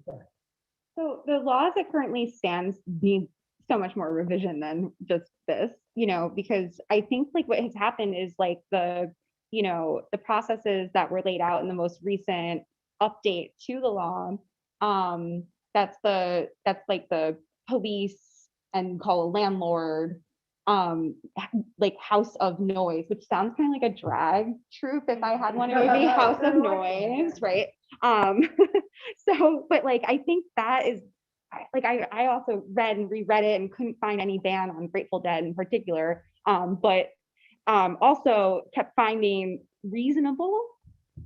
And this seems to be like the problem word, because it's like, okay, it looks like the law does only apply to nighttime stuff, but that's not very clear. And then it uses the word reasonable. And I am so uncomfortable with that word being in there. And like who are like I love, our police are awesome. I love Rob, our chief is great, but we shouldn't be allowing them to determine what's reasonable, and like or individuals, like what's reasonable.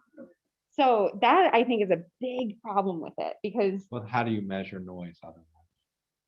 yeah, so we need to figure that out.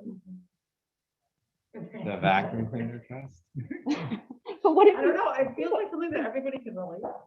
but no, It's not really. to reveal too much about myself. I currently have 2 vacuum cleaners because I'm obsessed with clean floors, but I didn't always have a vacuum cleaner in every apartment I've lived in. I think we would, you know, because if you don't have carpets, you can sweep everything. So I think that wouldn't be the most ideal for our population. I don't think anyone was actually suggesting No, I know, but the vacuum cleaner. I just have to represent, you know, my renter people.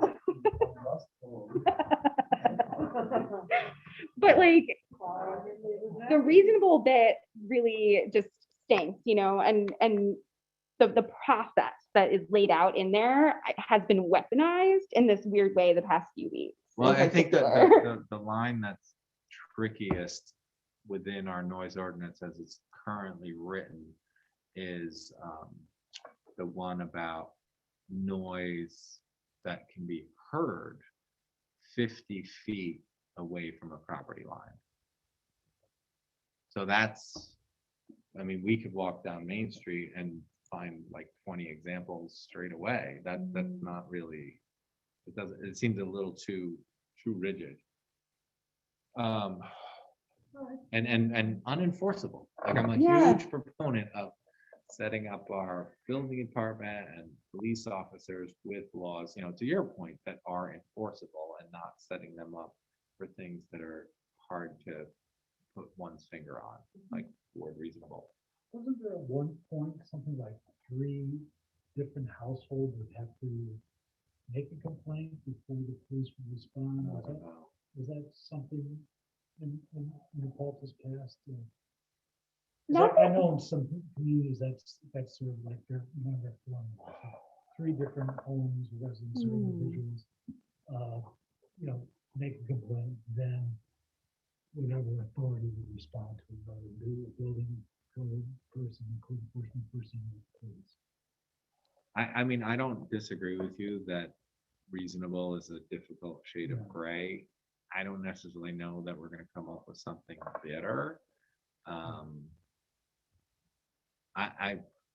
I kind of like did focus in on this concept of daytime music. Like I don't want to live in Silent Town where no one's allowed to make music during the day. That feels a little too like footloose or something. Oh yeah. And also the thing is, I think Ariana brought this up in an email. Thank you. You know, a reminder that we are, you know, in pandemic times and with climate change and all the evidence, like this is not this, we know we're in the middle of it. We're wearing masks again, you know, together, but this is also not the last one that's going to be happening, you know, in our lifetime.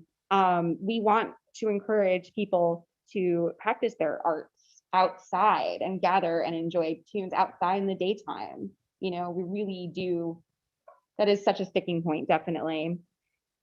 Bill, I wonder if there's like that 3 different home thing, because that might be, you know, if we could look around at other communities, you know, and see if there's any places that kind of do a better job of defining reasonable, but like reasonable to 3 different properties, you know, are consensus type of like a consensus reasonableness. Right. So I think another interesting wrinkle about how this law, and I think all laws work, and tell me if this is how you also understand. I tried to discuss this with our attorneys and some enforcement folks, but so if someone calls the police department because they believe there's a violation, the police department, like I can't call and anonymously say that so-and-so is breaking a law. The police will say, are you making like a claim? Like you have to sign your name. You can't just like try to out someone for something, you know, that might not be true unless you're willing to put your name on it. But what's curious about this, right, is like, so I think what can happen is you can anonymously complain and then the police will investigate, and then the police have to determine whether a violation exists. But then I think the benefit of requiring someone who is complaining to sign their name is then it basically gets, so then the police officer is not involved in making a judgment call. I think then what happens is they issue an appearance ticket and they're out of it. They issue an appearance ticket based on the complaint that was signed, and then the judge reviews the complaint and considers the validity of the individual that made the complaint. You know, are they a credible witness?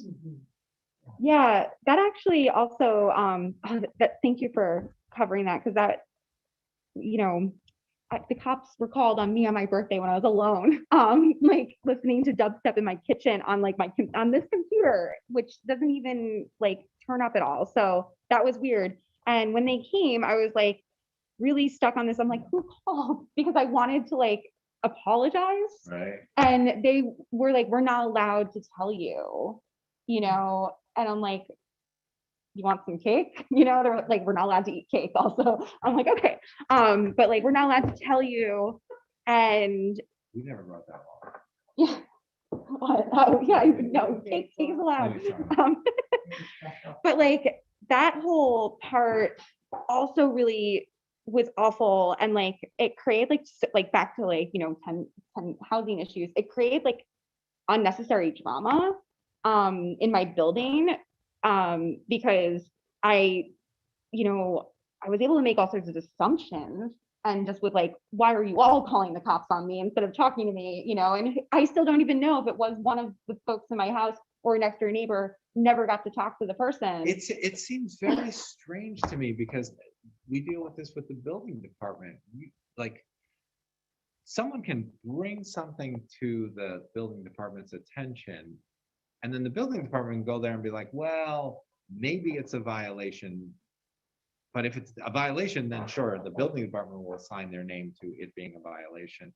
But if it's like a shade of gray, which noise by definition is a shade of gray, it seems very curious that we're entertaining these complaints at all unless someone is signing their name to the complaint. Furthermore, Because then we're you're ending talking up with about this like weird subjective interpretation. 100%. Because right, here's the flip side, right? Like, I don't like my neighbor, so I'm gonna call the police and accuse them of some awful thing. And the police are like, well, we gotta go investigate it, even though, you know, and it's like, it just seems like you're opening a Pandora's box without a witness attesting to, you know, what they believe is a violation. Yeah, furthermore, the reason why, you know, let's say in a housing issue where there's, you know, like an example would be like violation of the warranty of habitability, right? An unsafe living condition. That's where, you know, it makes sense to have that anonymity, you know, in the report that was made, and for that call to not be, you know, necessarily signed by someone, because like we're talking about a human rights issue and potentially a human rights violation. Noise is not like noise or quiet is not a human rights issue. Like it's a civil like issue. It's a quality of life issue. It's a different bucket, you know, like, so you shouldn't have that right to make an anonymous complaint about something that is like subjective, relative, and not a matter of life or death. But like mold on the ceiling, you know, is a matter of life or death. Like it's totally different scenarios. So are you gonna take a crack at editing this law? Oh yeah. I mean, I think that it seems it's an I've already started. It's an interesting exercise. I mean, to me, I feel like the easier piece to this, and that's what I started with, is like we should have some reference to, there's a difference between like annoying industrial noise that, you know, should not be taking place between 11 and 7 a.m. and music, which probably should not be played late at night, but might be perfectly fine during the day.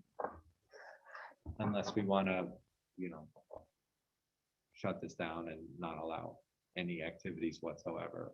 Well, then I'm gonna resign and move, you know, then if we do that. So yeah, I'll take a crack at it for sure. And that Um, might be bad for, sales tax collection, even Yeah. though we don't participate.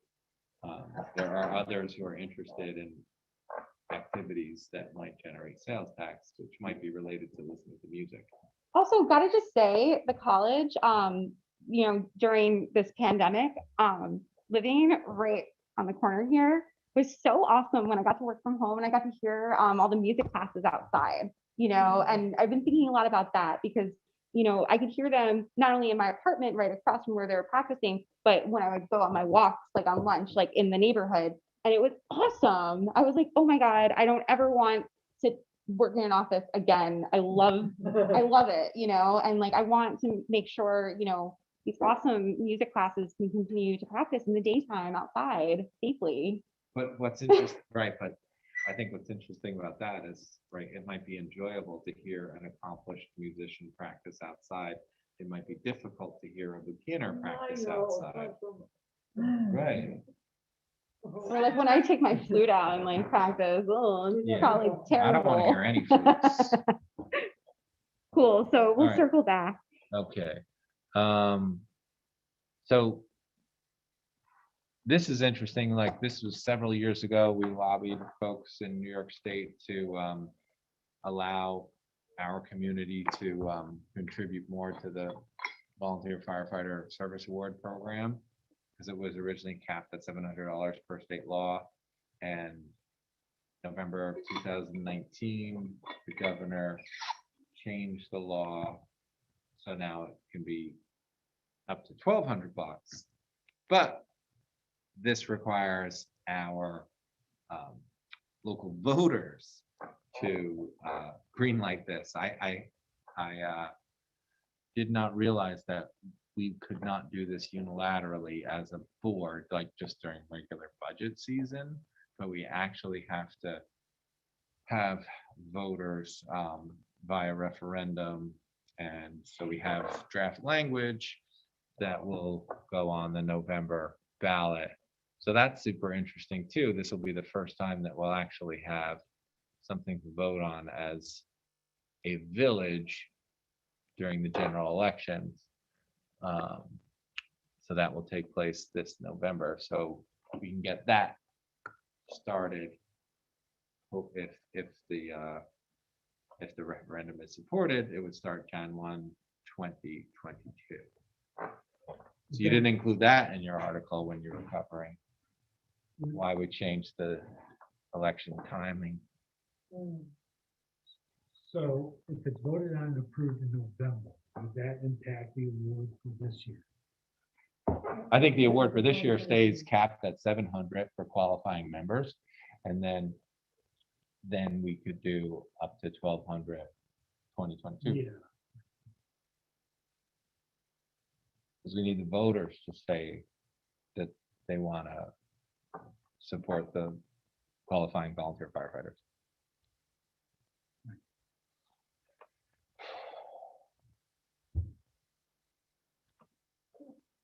So you're gonna recuse yourself, Bill? Yeah, I'm recusing. Okay, my motion is to move the resolution. Second, All in favor? aye.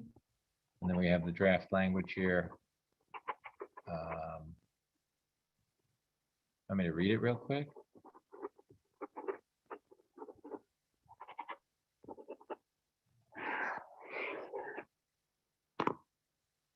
Well, I'm not going to read the resolution, but I It's a will. long one. I would read the proposition.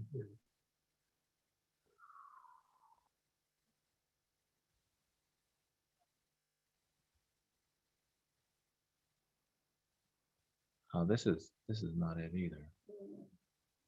Well, you can summarize it. I think you've summarized it. No. Okay, yeah, I summarized it.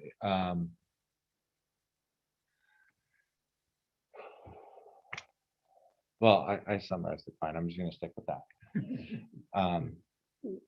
Did someone second my motion? Yeah, I All in did. favor? Aye.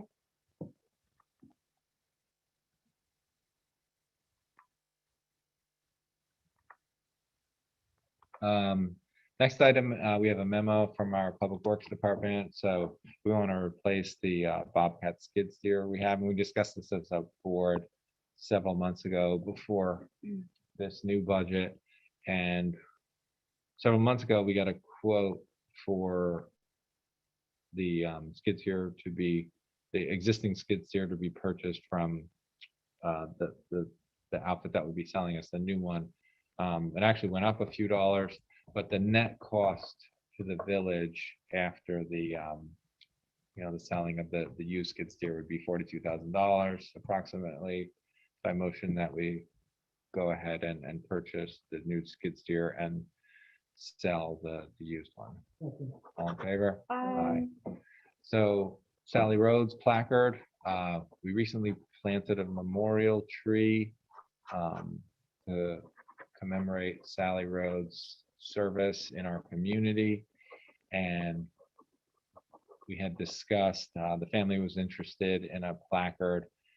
We actually looked more closely at our landscaping policy for the village properties. And we believe that Sally was probably involved in authoring this policy, if not writing it completely on her own. But it's pretty cool because it speaks to something that would be important with Lou from our Public Works Department is, placards end up creating additional maintenance responsibilities. And we want to be able to recognize and have memorials, but this basically outlines how this can be done, and so we're going to try to follow our own policy to more effectively and appropriately commemorate Sally's service.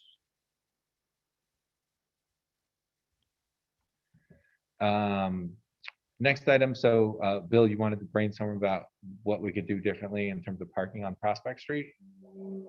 Yeah, just sort of briefly, Prospect Street many years ago was you could park on either side of the street, and there were some restrictions on parking at night. And with the level of traffic that Prospect Street receives, particularly a lot of speeding cars trying to avoid Main Street, make the road to Henry W. The thought is to make that street more narrow by using vehicles to help slow traffic down. If you go from Main Street to John Street, it's pretty much a wide boulevard. You get from John to Henry W., you're parking on both sides of the street, and immediately the speed of traffic drops off. Thankfully so, because there's not a sidewalk in that area, and there's a lot of people who use the street.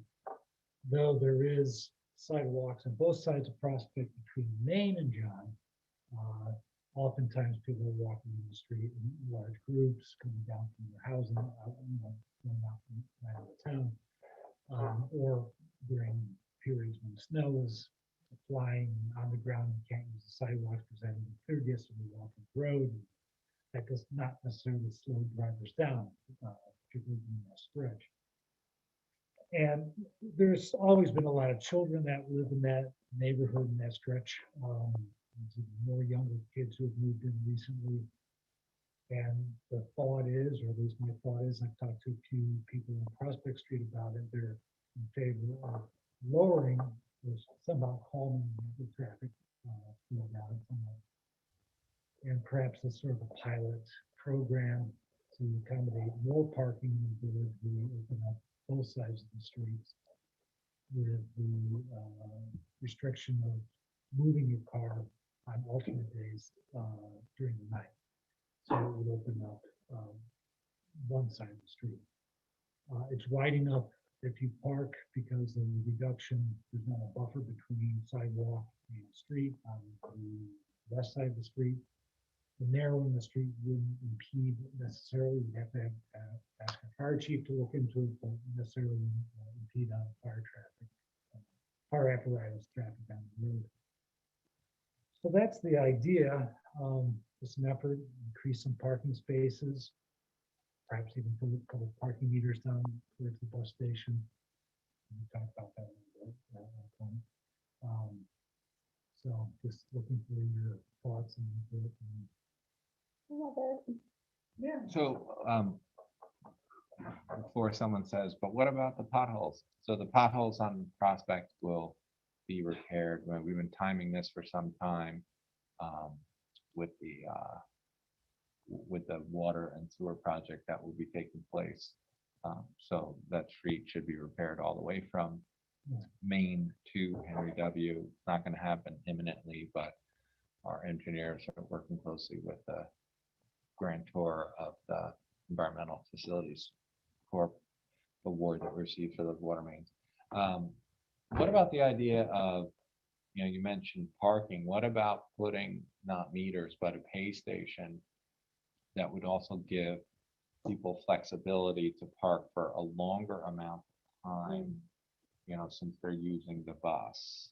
That might be, if you put the pay stations on the southern end of the street, and then could we generate revenue and then provide people with flexibility in terms of leaving their car there a bit longer, more, not for like days on end, but for the commuters. Yeah, like the parking arrival to 24 hours, something like that. Yeah. I think that's a great idea. It's definitely needed. I mean, so many people. Maybe we could have a single pay station on the east side of Prospect, closer to the trailway station. I mean, generally, it's not a good practice to require someone to cross the street to use a pay station. But I think in this situation, it might be okay, because the reason that you're parking there and using the meter is like probably 8 times out of 10 is because you're going to the bus station, maybe 9 times out of 10. Right. That's terrific. I mean, I think whatever it is that can narrow the street by adding vehicles, I think it's a good idea. But there should be some restriction on length of time you can be. Well, we don't, so this, I'm taking a page out of Alex's book. We don't need to reinvent wheels here. We already have laws that say you can't leave your car in the same spot for plus 24 hours. Right. So I don't know that we should even do, like, I feel like alternate side of the street parking at night, but not during the day, might be like tricky for people to wrap their head around. And most people will be moving their cars anyway, and then when a car is just sitting there for too long, they're in violation of an existing rule.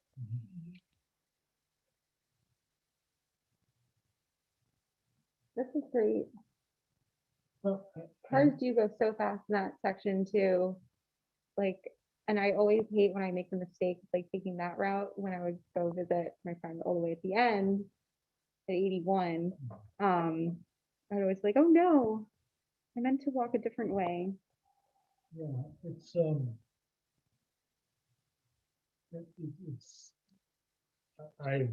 we did approve it to be a no truck route. And because there's a lot of heavy vehicles running down that road, and that's not good for our infrastructure, it's not good for the roads, not good for the homes. So that's been posted, and has abated somewhat, but since COVID, It's tricky to enforce. I mean, we have lots of roads in the village where you're not allowed to have large vehicles, and that gets violated. Bring a regularly. semi-truck trailer full of debris down the road certain times of day. Someone's just ignoring it. The postings on both ends of the road. So I don't think we need to make a decision tonight. We should definitely have public comment on it. We'll take that for a couple of weeks, couple of months maybe. See how people respond to it. I'm not sure what the cost would be. I mean, to buy a pay station is $9,000.